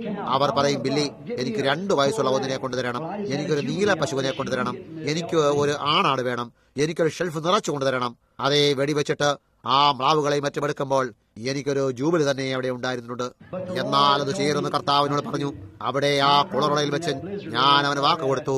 ഇല്ല, അതിന് വർഷങ്ങൾക്ക് മുമ്പായിരുന്നു ഞാൻ പറഞ്ഞു, കർത്താവെ, ഞാൻ നായാട്ടിനായി മനുഷ്യ നയിക്കും, എന്നാൽ ഇനി മുതൽ നായാട്ടിനെ മനുഷ്യർക്കായി കൊല്ലുകയില്ല. ഇല്ല, അത് വളരെ അത്യാവശ്യമായി ഞങ്ങൾക്ക് കൂടിയേ തീരൂ എന്ന് വരുവോളം അത് ചെയ്യുകയില്ല. നാം പുറപ്പെട്ടു പോകുന്നതിന് മുമ്പത്തെ രാത്രി നിങ്ങൾ ഓർക്കുന്നോ ബാലന്മാരെ, ഒരു മാന പോലും കിട്ടാതിരുന്ന പാവം പിടിച്ച വയസ്സനായ സഹോദരൻ അവിടെ ഉണ്ടായിരുന്നു. അദ്ദേഹത്തിന്റെ പേരെന്തായിരുന്നു? പാമർ. എന്റെ അടുത്ത് വന്നു $10 ഒരു ദശാംശം എന്റെ തന്നു. അദ്ദേഹം പറഞ്ഞു, ബ്രദർ ബ്രഹാം, ഇതെന്റെ ദശാംശമാണ്, ഇതിനെ പള്ളിയിലിട്ടേക്കുക. അദ്ദേഹം ചോദിച്ചു, താങ്കൾ എനിക്ക് വേണ്ടി ഒരു മാനിനെ കൊണ്ടു തരുമോ? ഓ, ഞാൻ പറഞ്ഞു, അതെ, ഞാൻ സഹോദരൻ പാമർ, എനിക്ക് ചെയ്യാൻ കഴിയുന്നെന്തും ഞാൻ ചെയ്യും. അവിടെ മുകളിലായിരുന്നപ്പോൾ സഹോദരൻ ഈവാൻസിന് മാൻ ആവശ്യമുണ്ടായിരുന്നു. നേരെ മുന്നിലായി ആ 3 മാനുകൾ നിൽക്കുന്നുണ്ടായിരുന്നു. എന്റെ കയ്യിലുണ്ടായിരുന്ന തോക്കിനെ തോളിൽ നിന്ന് താഴെ വെച്ചോ. ഇപ്രകാരം എന്റെ തോളിനെ ഞാനൊന്ന് നേരെയാക്കി ഞാൻ ചിന്തിച്ചു, അവയ്ക്ക് എന്റെ മുന്നിൽ നിന്നും ഓടിപ്പോകാൻ കഴിയില്ല. അവ നേരെ ഇവിടെ തന്നെയുണ്ട്. തോക്കിനാൽ എനിക്ക് വളരെ വേഗത്തിൽ കഴിയും. അവ തിരികെ മുമ്പ് തന്നെ എനിക്ക് അവയെ 3നെയും വെടിവെക്കാനാകും. മനസ്സിലായോ? എന്റെ പക്കൽ തോക്കുണ്ടായിരുന്നു. ഞാൻ ചിന്തിച്ചു, നേരെ അവ അവിടെ തന്നെ ആയിരിക്കുന്നു. ഞാൻ തോക്കിനെ താഴെ വെച്ചിട്ട് അപ്പോൾ ഞാൻ പറഞ്ഞിരുന്ന ആ വാക്കിനെ കുറിച്ച് ചിന്തിക്കാനിടയായി. ഞാൻ പറഞ്ഞു, എനിക്കത് ചെയ്യാനാകില്ല. ഞാൻ പറഞ്ഞു, ഒരു മനുഷ്യൻ മറ്റൊരുവനോട് ഒരിക്കൽ പറഞ്ഞു, ഞാൻ ഓർക്കുന്നു, ദൈവം ഇയ്യോബിനോട്, അതല്ല, ശൗലിനെ നിന്റെ കയ്യിൽ തന്നിരിക്കുന്നു. ഇയ്യോബ് ദാവീദിനോട് പറഞ്ഞു, ദാവീദ് പറഞ്ഞു, ഞാൻ അവന്റെ അങ്കിയങ്കിൽ തൊട്ടാൽ ദൈവം എന്നോട് ക്ഷമിക്കട്ടെ. അതെന്റെ വാക്കായിരുന്നു, ഞാനത് ചെയ്തുകൂടാ. ഞാൻ ചിന്തിച്ചു, അവ ഈ മലയുടെ ഏറ്റവും മുകളിലാകുന്നു. എനിക്ക് ശബ്ദമുണ്ടാക്കി അവയെ താഴേക്ക് ഓടിച്ചു വിടാനായാൽ ഞങ്ങൾക്ക് അവയെ വളരെ എളുപ്പത്തിൽ പിടിച്ചെടുക്കാം. 3 നല്ല മാനുകൾ അവിടെ നിൽക്കുന്നുണ്ടായിരുന്നു. ഞാൻ പറഞ്ഞു, വേണ്ട, എനിക്കത് ചെയ്യാനാകില്ല. പൂർണ്ണ വളർച്ചയെത്തിയ ആണും പെണ്ണുമായി 2 മാൻകുട്ടികളും ഒരു തള്ളമാനും ഇവിടെ ഇങ്ങനെ കയറി വന്നിരിക്കുന്നു. ചുറ്റുമായി നോക്കി വളരെ തടിച്ചു കൊടുത്തിട്ട് അവ നടന്നു വന്നുകൊണ്ടിരുന്നു. അല്പനേരം ഞാൻ അവിടെ തന്നെ നിന്നു. എന്ന് ഞാൻ ചിന്തിച്ചു, ഇത് അസാധാരണമായിരിക്കുന്നല്ലോ. ഇത്തരത്തിലെ ഒരു ചുവപ്പുമായിട്ട് നിൽക്കുമ്പോൾ ഈ മാൻ, ഞാൻ ചിന്തിച്ചു, ഞാൻ അവയെ ഭയപ്പെടുത്തിയിട്ടുണ്ടാകാം. ഞാൻ പറഞ്ഞു, നിങ്ങൾ എന്റെ കൈകളിലാണ്. നിങ്ങൾ ആഗ്രഹിച്ചാലും നിങ്ങൾക്ക് പോകാൻ സാധിക്കില്ല. എന്നാൽ ഞാൻ നിങ്ങളെ ഉപദ്രവിക്കാൻ പോകുന്നില്ല. പൊയ്ക്കോളൂ. അവ ഇങ്ങനെ ഒന്ന് മറ്റൊന്നിനെ നോക്കിക്കൊണ്ട് തുടർന്നും വന്നുകൊണ്ടിരുന്നു. നേരെ എന്നെ നോക്കിക്കൊണ്ട് അവൻ എന്റെ അടുത്ത് എത്തിക്കഴിഞ്ഞിരുന്നു. അതെ, ഞാൻ തോക്ക് നിലത്ത് വെച്ചു. ഞാൻ പറഞ്ഞു, അമ്മേ, നീ നിന്റെ കുഞ്ഞുങ്ങളെയും എടുത്തുകൊണ്ട് കാടുകളിലേക്ക് പൊയ്ക്കോളൂ. ഞാനിവിടെ ദൈവത്തിന്റെ സന്നിധിയിൽ സ്വയം ആനന്ദിച്ചു കൊണ്ടിരിക്കുകയാണ്. മറ്റുള്ളവർക്ക് വേണ്ടി ഞാൻ നായാട്ടിനെ കൊല്ലുകയില്ലെന്ന് വാക്ക് കൊടുത്തിരിക്കുന്നു. ഞാൻ പറഞ്ഞു, ഇപ്പോൾ നീ നിന്റെ കുട്ടികളെയും കൂട്ടിക്കൊണ്ട് കാടുകളിലേക്ക് പോകുക. ഞാനും കൂടെ ആ കാടുകൾ ഇഷ്ടപ്പെടുന്നു. അവയിലേക്ക് പുറപ്പെട്ടു പോകൂ. അവൾ എന്നെ നോക്കി. 2 ചുറ്റിനും 3 പേരും ചുറ്റിനും നോക്കി. പിന്നെ അവർ തിരിഞ്ഞകലേക്ക് പോയിട്ട് വീണ്ടും തിരികെ വന്നു. പിന്നെയും ഞാൻ പറഞ്ഞു, ഞാൻ നിങ്ങളെ ഉപദ്രവിക്കാൻ പോകുന്നില്ല. ഞാൻ പറഞ്ഞു, കാടുകളിലേക്ക് പോയിക്കോളൂ. നിങ്ങൾ എന്റെ കൈകളിലാകുന്നു. നിങ്ങൾക്ക് ഓടിപ്പോകാൻ കഴിയില്ല. എന്നാൽ ഞാൻ പറഞ്ഞു, ഞാൻ ദൈവത്തിന്റെ കൈകളിലായിരിക്കുകയും മാത്രമല്ല ഇപ്പോഴും വിട്ടുവരാൻ കഴിഞ്ഞിട്ടുമില്ല. അവൻ എന്നോട് ദയ കാണിച്ചിരിക്കുന്നു. ഞാൻ അവനൊരു വാക്ക് കൊടുത്തിരിക്കുന്നു. ഞാൻ നിങ്ങളോടും ദയ കാണിക്കുന്നു. പോകൂ. ഒരു നല്ല സമയമെടുത്തുകൊണ്ട് ഈ കാടുകളിൽ ആനന്ദിക്കൂ. ഞാനത് ഇഷ്ടപ്പെടുന്നു. നിങ്ങൾ പൊയ്ക്കൊള്ളൂ. അവ അവിടെ അല്പനേരം നിന്നു. പിന്നെ എന്റെ കൈകളിൽ നിന്നും തിന്നാനെന്നതുപോലെ ഏകദേശം വളരെ അടുത്ത് വന്നു. ചുറ്റിത്തിരിഞ്ഞിങ്ങനെ എന്നെ ഒന്ന് ആകമാനം നോക്കിയിട്ട് നേരെ കാടുകളിലേക്ക് നടന്നു. വീണ്ടും നിന്നു. തിരിഞ്ഞു നോക്കിയിട്ട് നേരെ കാട്ടിലേക്ക് നടന്നുപോയി. ഞാൻ അവിടെ നിൽക്കുകയായിരുന്നു. ഞാൻ ചിന്തിച്ചു, ഒരു മാനിനെ സംബന്ധിച്ച് അത് അസാധാരണമായിരിക്കുന്നല്ലോ. അവന്റെ സാന്നിധ്യമാണോ, കർത്താവ് യേശു ഇവിടെ ആയിരിക്കുന്നതാണോ എന്ന് ഞാൻ ആശ്ചര്യപ്പെടുന്നു. അപ്പോൾ ശബ്ദം എന്നോട് പറഞ്ഞു, നീ നിന്റെ വാക്ക് ഓർത്തു. നീ ഓർത്തില്ലേ, അത് അവനായിരുന്നു എന്ന് ഞാൻ അറിഞ്ഞിരുന്നു. ഞാൻ പറഞ്ഞു, അതേ കർത്താവേ. അവൻ പറഞ്ഞു, അതുപോലെ തന്നെ ഞാൻ എന്റേതും ഓർക്കുന്നു. ഞാൻ ഒരു നാളും ഉപേക്ഷിക്കുകയില്ല. ഞാൻ ഒരു നാളും മറന്നു പോകയില്ല. ആ ഹൃദയഭാരം എടുത്തു മാറ്റപ്പെട്ടു.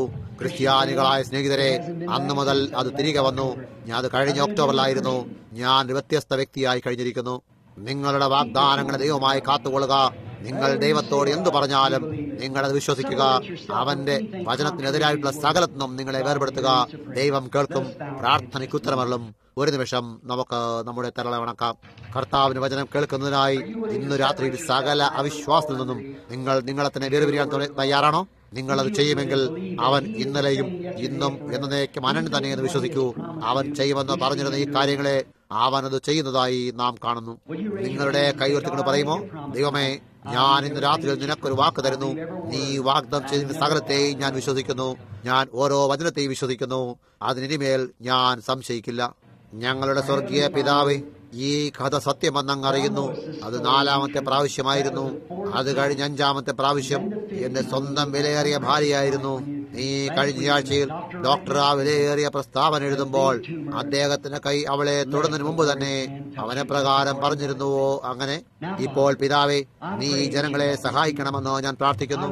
എനിക്ക് പ്രായമേറിക്കൊണ്ടിരിക്കുന്നു എന്ന് ഞാൻ തിരിച്ചറിയുന്നു. എനിക്ക് ഉടൻ തന്നെ പോകേണ്ടതുണ്ടെന്ന് ഞാൻ അറിയുന്നു. അതിനാൽ ഞാൻ പ്രാർത്ഥിക്കുന്നു, കർത്താവേ, അതായത് ഞാൻ എന്റെ സഹോദരന്മാരുടെ വിശ്വസ്തനും സത്യസന്ധനുമായിരിക്കട്ടെ. എന്റെ ജനങ്ങളുമായി സത്യസന്ധനും വിശ്വസ്തനുമായിരിക്കാൻ അനുവദിക്കണമേ. എനിക്ക് അവരോടൊപ്പം ആയിരിക്കാൻ സാധിച്ചില്ലെങ്കിൽ കർത്താവെ, എനിക്ക് നിന്നോടൊപ്പവും ആയിരിക്കാൻ കഴിയില്ലെന്ന് ഞാൻ വിചാരിക്കുന്നു. എന്തെന്നാൽ എനിക്ക് നിന്റെ ആ ലേഖനത്തിന്റെ ഉത്തരം നൽകേണ്ടി വരും. ഇന്ന് രാത്രി നിന്റെ വചനത്തെ ഞങ്ങളെ നിക്ഷേപിക്കാൻ അനുവദിച്ചിട്ട് നീ ഞങ്ങൾക്കെല്ലാവർക്കും വിശ്വാസം നൽകണമേ. മാത്രമല്ല, ഈ ചെറിയ കൃപയാൽ ചില നേരങ്ങളിൽ ജനങ്ങൾ ചിന്തിക്കുന്നത് ഒരു കൃപയെന്നാൽ നിന്റെ കയ്യിൽ വെച്ചിരിക്കുന്ന എന്തോ ഒന്നായി പുറപ്പെട്ടു ചെന്ന് നിന്റെ ഇഷ്ടപ്രകാരം മുറിച്ചു മാറ്റുന്ന ഒന്നാണ് എന്നാകുന്നു. ഒരു കൃപ എന്നാൽ അതല്ല പിതാവേ. ഒരു കൃപ നിന്നെ നിന്റെ വഴിയിൽ നിന്നും അകറ്റുന്നതല്ല. അവർ അറിയാനിടയാകട്ടെ. അതിനാൽ പരിശുദ്ധാത്മാവ് എന്ത് ചെയ്യാൻ ആഗ്രഹിക്കുന്നുവോ അതിന് അത് ഉപയോഗിക്കാനാകുന്നു. കർത്താവെ, ഇപ്പോൾ ഞങ്ങൾ സ്വയം ഞങ്ങളെ വഴിയിൽ നിന്ന് മാറ്റി മഹാനായ പരിശുദ്ധാത്മാവ് കടന്നു വന്ന് ഞങ്ങളിവിടെ പ്രവർത്തിക്കാനിടയാകട്ടെ. ഇന്ന് രാത്രിയിൽ ഞങ്ങൾ യേശുക്രിസ്തുവിന്റെ വാഗ്ദാനങ്ങളെ കാണാനിടയായിട്ട് അത് കർത്താവെ, ഇന്ന് രാത്രിയിൽ ഞാൻ പ്രത്യേകമായി പ്രതിപാദിച്ച അത് അബ്രഹാമിന്റെ മുന്നിലേക്ക് ഇറങ്ങി വന്നു ഇടമായി തീർന്ന ഹൃദയത്തിൽ രഹസ്യങ്ങൾ അറിയാനായവൻ അത് ദൈവമായിരുന്നു. അവൻ ജഡമായി തീർന്നു. നമ്മുടെ പാർത്തപ്പോൾ അവൻ ഹൃദയ രഹസ്യങ്ങളെ അറിഞ്ഞിരുന്നു. ബൈബിൾ അത് പറയുന്നു. ദൈവത്തിന്റെ വചനം വിവേചിക്കുന്നതും ഹൃദയ വിചാരങ്ങളെ വെളിപ്പെടുത്തുകയും ചെയ്യുന്നു. അതിനാലാണ് അവൻ ദൈവമായിരുന്നു എന്ന് ശിഷ്യന്മാർക്ക് അറിയാൻ സാധിച്ചത്. ഇപ്പോൾ പിതാവേ, ഇന്ന് രാത്രിയിൽ ഞങ്ങളുടെ പാവം പിടിച്ച താഴ്മയുള്ള കൂടാരങ്ങളെ നിനക്ക് സമർപ്പിക്കുമ്പോൾ കടന്നു വന്ന് നീ ഇന്നും വചനമാകുന്നു. അതിനാൽ നീ ഞങ്ങളെ വിശ്വസിപ്പിക്കാനിടയാക്കി അതിന്റെ ആത്മാവ് തന്നെ സ്വയം ഇന്ന് രാത്രിയിൽ ഞങ്ങളുടെ പ്രകടമാക്കിയാലും അപ്പോൾ ഞങ്ങൾ സ്വയം അവിശ്വാസം വേർപെടുത്തി നിന്നെ അനുഗമിക്കും. യേശുവിൻ നാമത്തിൽ നീ ഞങ്ങളോട് സംസാരിക്കുമോ? ആമേൻ.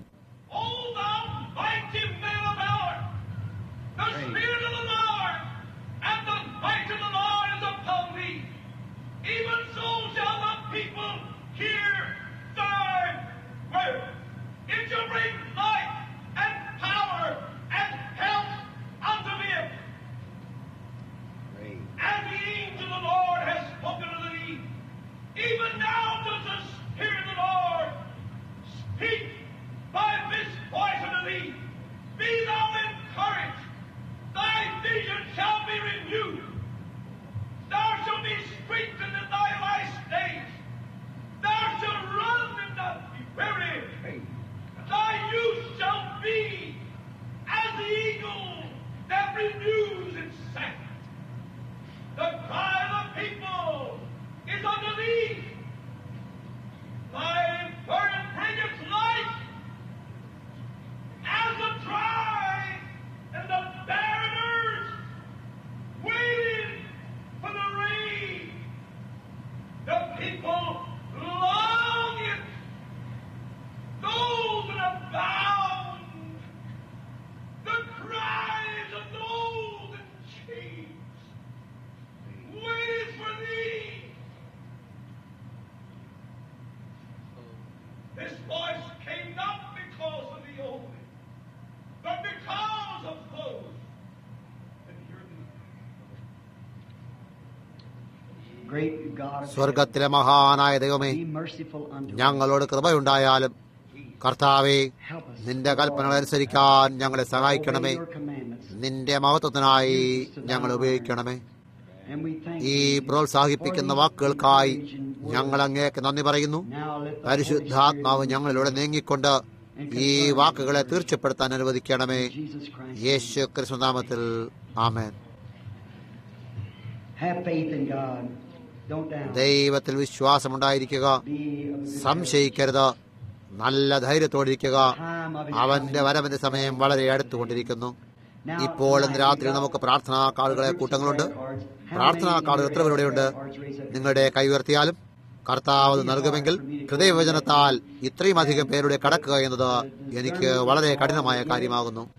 എന്നാൽ ഞാൻ ഒരു നിമിഷം എടുത്തുകൊണ്ട് ഇത് ചോദിക്കട്ടെ. ദൈവം നിങ്ങളെ സൗഖ്യമാക്കുന്ന വിശ്വസിക്കുന്നവരായി ഇവിടെ പ്രാർത്ഥനാ കാർഡ് ഇല്ലാതിരിക്കുന്ന എത്ര പേരുണ്ട്? ഇപ്പോൾ കർത്താവായ ദൈവം നിങ്ങൾ ഓരോരുത്തരെയും സഹായിക്കാനിടയാകട്ടെ. ഞാൻ നിങ്ങളുടെ സഹോദരനാണ്. യേശു നിങ്ങളുടെ രക്ഷകനാകുന്നു. ദൈവം നമ്മുടെ പിതാവാകുന്നു. നാം ജനങ്ങളാകുന്നു. നാം ഈ ലോകത്തു നിന്നുള്ളവരല്ല. നാം ദൈവത്തിൽ ജനിച്ചപ്പോൾ നാം മുകളിൽ നിന്നുള്ളവരായി. ഇപ്പോൾ രോഗികൾക്കായി പ്രാർത്ഥിക്കാൻ ഇന്ന് രാത്രിയിൽ പ്രാർത്ഥന നിര ആരംഭിക്കും മുമ്പ് രോഗികൾക്കായി പ്രാർത്ഥിക്കുന്ന ഒരു മനുഷ്യൻ ഇവിടെ പ്രസംഗവേദിയിലുണ്ട്. രോഗികൾക്കായി പ്രാർത്ഥിക്കുന്ന ധർമ്മോപദേശികളും അവിടെയുണ്ട്. രോഗികൾക്കായി പ്രാർത്ഥിക്കാൻ എനിക്ക് മാത്രമേ സാധിക്കൂ എന്നുള്ള ധാരണ ഉണ്ടാക്കാൻ ഞാൻ ആഗ്രഹിക്കുന്നില്ല. മനസ്സിലായോ? ദൈവം ചെയ്യുന്നില്ല. അവൻ എന്നെ മാത്രമല്ല ഉപയോഗിക്കാനാകുന്നത്. അവന് നിങ്ങളിൽ ആരെയും ഉപയോഗിക്കാം. കാര്യമെന്നത് അവൻ പറഞ്ഞ് സത്യമാണെന്ന് വിശ്വസിച്ചിരിക്കണം. എന്നാൽ ഇപ്പോൾ ഞാൻ നിങ്ങളോട് പറഞ്ഞിരിക്കുന്നതിനാൽ പറയപ്പെട്ടിരുന്നതിന്റെ ഒരു ന്യായീകരണത്തിനായി ഇപ്പോൾ നമുക്ക് ഒരു നിമിഷത്തേക്ക് നമ്മുടെ തലകളെ വണക്കാം. പ്രാർത്ഥിക്കുന്നവരായ നിങ്ങൾ, പ്രാർത്ഥനാ കാർഡില്ലാതെ രോഗികളായിരിക്കും നിങ്ങൾ പ്രാർത്ഥിച്ചുകൊണ്ട് ഇങ്ങനെ എന്തെങ്കിലും പറയണം. കർത്താവായ യേശുവേ, വിശ്വാസത്തോടെ പ്രാർത്ഥന ദീനക്ക രക്ഷിക്കുമെന്ന് ബൈബിൾ പറയുന്നത് ഞാൻ വിശ്വസിക്കുന്നു. ദൈവം അവൻ എഴുന്നേൽപ്പിക്കും. ഇതും കൂടെ പറഞ്ഞിരിക്കുന്നു, യേശു ക്രിസ്തു ഇന്നലെയും ഇന്നും എന്നേക്കും അനന്യൻ തന്നെ. അവൻ അനന്യനാണ് എങ്കിൽ അവൻ അതേ വിധത്തിൽ പ്രവർത്തിക്കേണ്ടതുണ്ട്. അത് തന്നെ ചെയ്യണം. പിന്നെ വീണ്ടും ബൈബിൾ പറയുന്നത്, ദൈവത്തിന്റെ വചനം ഇരുവായത്തിലുള്ള വാളിനേക്കാളും മൂർച്ചയേറിയതും ഹൃദയത്തിലെ ചിന്തനങ്ങളെ വിവേചിക്കുന്നതുമാകുന്നു. നമുക്കതറിയാം. വചനം ജഡമായി യേശു ക്രിസ്തുവായി ദൈവപുത്രനായി തീർന്നപ്പോൾ അത് തന്നെയാണ് കൃത്യമായും ദൈവം അവനിലൂടെ ചെയ്തിരുന്നതും. വിശുദ്ധ യോഹന്നാൻ 14 യേശു പറഞ്ഞു, ഞാൻ ചെയ്യുന്ന പ്രവൃത്തികൾ നിങ്ങളും ചെയ്യും. ഞാൻ എന്റെ പിതാവിനടുക്കൽ പോകുന്നതിനാൽ ഇതിൽ അധികവും ചെയ്യും. ബൈബിളിൽ എബ്രായരുടെ പുസ്തകത്തിൽ ഇതും കൂടെ പറയുന്നു, അവനിപ്പോൾ ആ മഹാപുരോഹിതനാകുന്നു. നമ്മളെല്ലാം അത് വിശ്വസിക്കുന്നില്ലേ? തീർച്ചയായും അവൻ നമ്മുടെ മഹാപുരോഹിതനായി നമ്മുടെ ബലഹീനതകൾ സകലാപം കാണിപ്പാൻ കഴിയുന്നവനാകുന്നു. ഇപ്പോൾ അവനാകുന്നു, ഞാനല്ല, അവനാകുന്നു. ഒരു മനുഷ്യനും കഴിയില്ല. അവനിപ്പോൾ മഹാപുരോഹിതനായി നമ്മുടെ ബലഹീനതകളിൽ സകലാപം കാണിപ്പാൻ കഴിയുന്നവനാകുന്നു. ഇപ്പോൾ നിങ്ങളെ തന്നെ അല്പമൊന്ന് അയച്ചു കൊടുക്കാൻ തയ്യാറായി പുറത്തേക്ക് വന്ന നിങ്ങളുടെ സകല വിശ്വാസത്തോടും, മഹാനായ മഹാപുരോഹിത, എന്നെ നിന്നെ തുടരാൻ അനുവദിക്കൂ എന്ന് പറയാൻ തോന്നുന്നു എങ്കിൽ ഇപ്പോൾ അവൻ മഹാപുരോഹിതനും ഇന്നലെയും ഇന്നും എന്നേക്കും അനന്യനുമാണെങ്കിൽ അവൻ അന്ന് ചെയ്തതുപോലെ തന്നെ അവൻ പ്രവർത്തിക്കും എന്നോണെന്നാൽ അവൻ അനന്യനാകുന്നു. അവനിവിടെ ഭൂമിയിലായിരുന്നപ്പോൾ ഒരിക്കൽ ഒരു സ്ത്രീ അവനെ തൊട്ടു. കാഴ്ചയ്ക്ക് അവളുടെ കൈകൊണ്ടായിരുന്നു. അവനെ തൊട്ടതായി അനുഭവപ്പെട്ടു. അപ്പോൾ ചുറ്റും തിരിഞ്ഞ് അവൻ ചോദിച്ചു, എന്നെ തൊട്ടതാർ? അവരെല്ലാവരും അത് നിരസിച്ചു കളഞ്ഞു.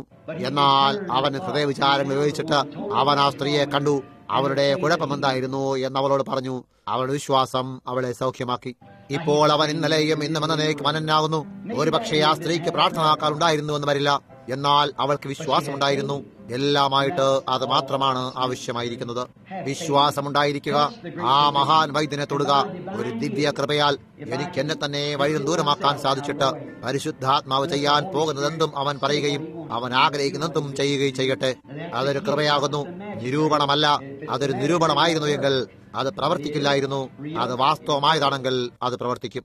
അതാണ് യേശു പറഞ്ഞത്, പ്രവർത്തികൾ ചെയ്യുന്നത് ഞാനല്ല, അത് എന്നിൽ വസിക്കുന്ന എന്റെ പിതാവത്രേ. അതിനാൽ അതെനിക്കാകാൻ കഴിയില്ല. അവൻ ദൈവപുത്രനാകുന്നു. ഞാൻ കൃപയാൽ രക്ഷിക്കപ്പെട്ട ഒരു പാപിയാകുന്നു.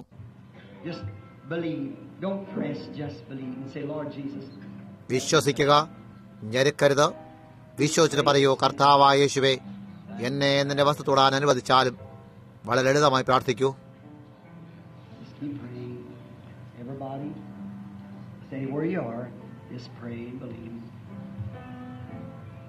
തുടർന്നും പ്രാർത്ഥിച്ചുകൊണ്ടിരിക്കണം. നിങ്ങൾ ഓരോരുത്തരും ആയിരിക്കുന്നിടത്ത് ഇരുന്നുകൊണ്ട് പ്രാർത്ഥിച്ച ശേഷം വിശ്വസിക്കുക.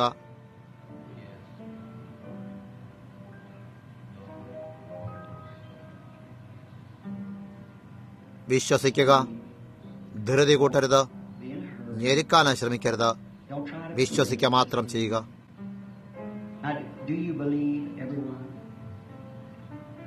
Can you believe? Just forget ഇപ്പോൾ all നിങ്ങൾ ഓരോരുത്തർ വിശ്വസിക്കുന്നോ? think that Jesus. നിങ്ങൾക്ക് വിശ്വസിക്കാൻ കഴിയുമോ? I know it's unusual, കഴിഞ്ഞതെല്ലാം മറന്നു കളയുക. but Jesus promised. യേശു ഇത് വാഗ്ദത്തം ചെയ്തിരിക്കുന്നു എന്ന് ഓർക്കുക. ഇത് അസാധാരണമാണെന്ന് എനിക്കറിയാം, എന്നാൽ യേശു ഇത് വാഗ്ദത്തം ചെയ്തിരിക്കുന്നു. ഇപ്പോൾ നിങ്ങൾ വിശ്വസിക്കുമെങ്കിൽ ഒരു നിമിഷം വളരെ വിനയത്തോടായിരിക്കുക. അത് കഴിഞ്ഞ് നാം പ്രാർത്ഥന നില തുടങ്ങുന്നതാണ്. അവനത് ചെയ്യുമെന്ന് ഞാൻ വാക്ക് പറയുന്നില്ല, അവൻ ചെയ്തേക്കാം. By the grace of ദൈവത്തിന്റെ കൃപയാൽ എന്റെ ചിന്തയിൽ നിന്നും ഞാൻ എന്റെ സ്വന്തം ചിന്തയിൽ നിന്നും വിടുവിക്കപ്പെട്ടിരിക്കുന്നു. ഒരുപക്ഷേ അവൻ ഇപ്പോൾ പ്രാർത്ഥനയായിരിക്കുമ്പോൾ നിങ്ങൾക്ക് നിങ്ങളുടെ തല ഉയർത്തി ഈ വിധത്തിൽ നോക്കാൻ തോന്നുന്നുവെങ്കിൽ യോഹന്നാനും പത്രോസും ചേർന്ന് പറഞ്ഞതുപോലെ എന്നെ നോക്കൂ, ഞങ്ങളെ നോക്കൂ എന്നല്ല, ശരിക്കും പറഞ്ഞാൽ അത് അർത്ഥമാക്കുന്നില്ല. അവർ പറയുന്നതിലേക്ക് ശ്രദ്ധ തിരിക്കുക എന്നതായിരുന്നു. now your audience. There's hardly anyone ഇപ്പോൾ ശ്രോതാക്കളായിരിക്കും നിങ്ങൾ. ഈ മാർട്ടിന്റെ ബാലന്മാരൊഴികെ അവിടെ ഇരിക്കുന്ന ആരെങ്കിലും എനിക്ക് വളരെ പ്രയാസം കൂടെയും അറിയാമോ എന്നറിയില്ല. ഇവിടെ ഇരിക്കുന്ന സഹോദരൻ ഡൗട്ടനാണ്. എനിക്ക് തീർച്ചയില്ല.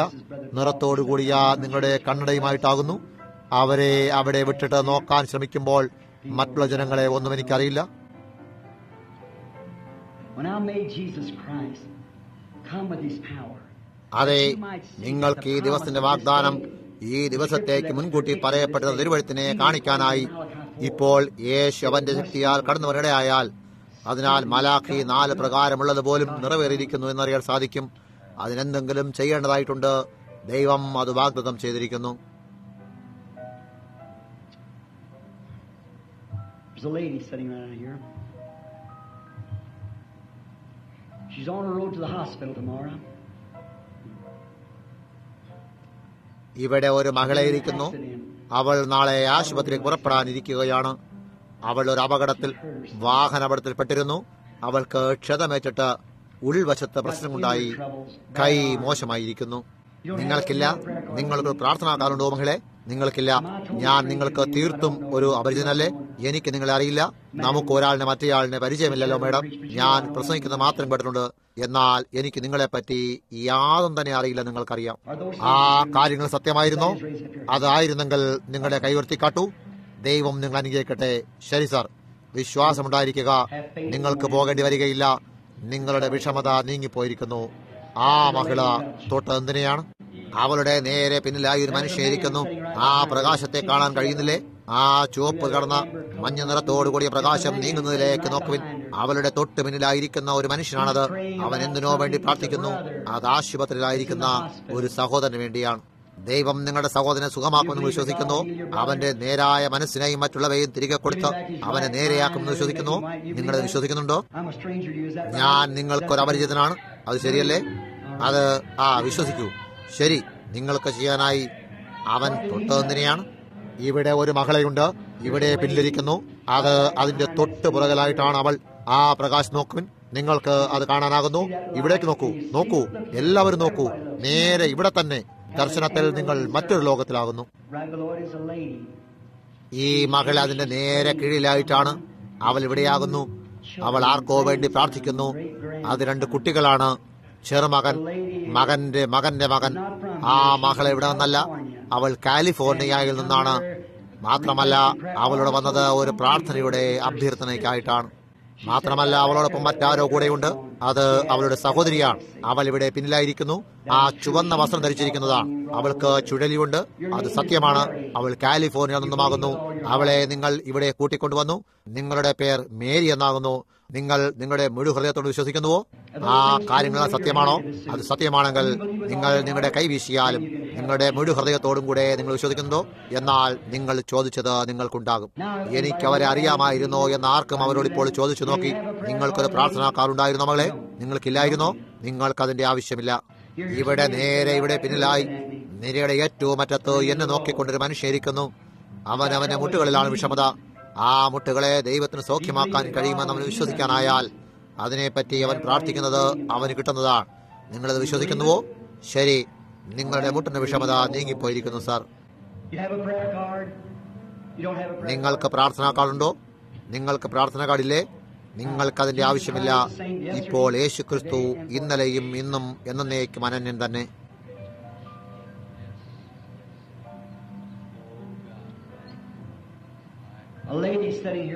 ഒരു മകളെ ഇവിടെ ഇരിക്കുന്നു. അവൾക്ക് സ്ത്രീ സഹജമായ വിഷമതയാണ്. നിങ്ങളത് വിശ്വസിക്കുന്നുവോ? അതെ, ആ മഹിള, അവളത് വിട്ടുകളയാൻ പോകുന്നു. ഒരു ചുവന്ന കോട്ട് ധരിച്ചിരിക്കുന്നു. അവളുടെ പേർ കുമാരി ഡെയ്ലി എന്നാണ്. നിങ്ങളുടെ മുഴു ഹൃദയത്തോടും വിശ്വസിക്കുന്നു കുമാരി ഡെയ്ലി? കർത്താവായ യേശു ക്രിസ്തു നിങ്ങളെ സുഖപ്പെടുത്തും. ആ മകളെ എനിക്കറിയാമോ എന്ന് ചോദിക്കൂ. എന്റെ ജീവിതത്തിൽ ഒരിക്കലും ഞാൻ അവളെ കണ്ടിട്ടില്ല. സ്വർഗത്തിലെ ദൈവം അതറിയുന്നു. നിങ്ങൾ പറയും, അവളുടെ പേരെന്തിനാണ് നിങ്ങൾ പറയുന്നത്? അതെ, യേശു പറഞ്ഞു, നിന്റെ പേര് ശിമയോൻ എന്നാകുന്നു, നീ യോനയുടെ മകനാകുന്നു. അത് ശരിയല്ലേ?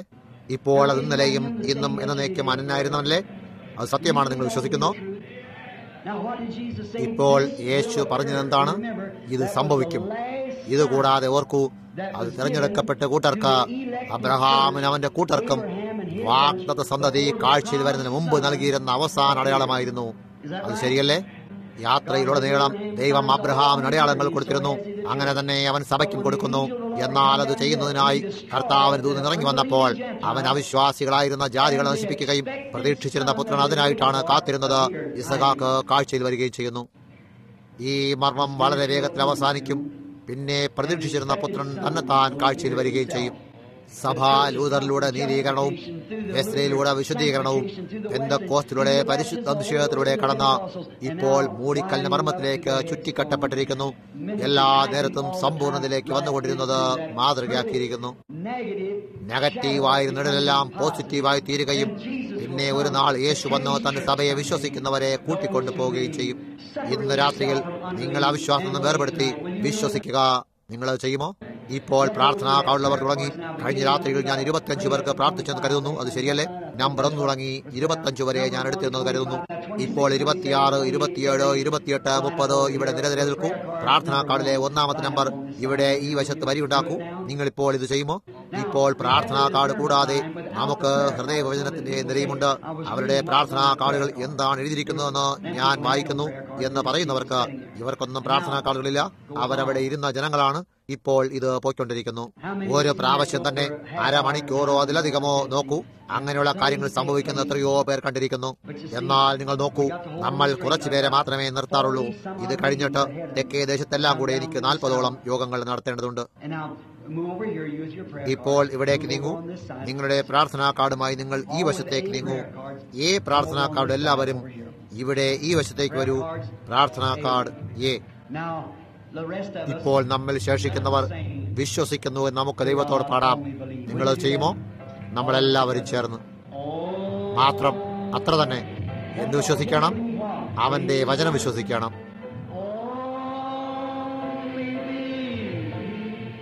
വിശ്വസിക്കൂ.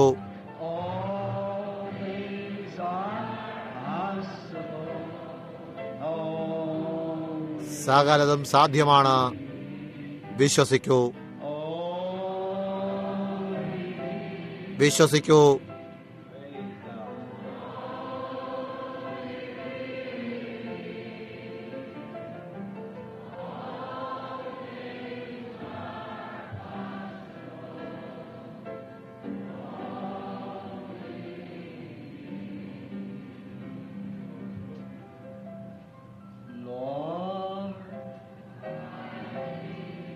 കർത്താവേ,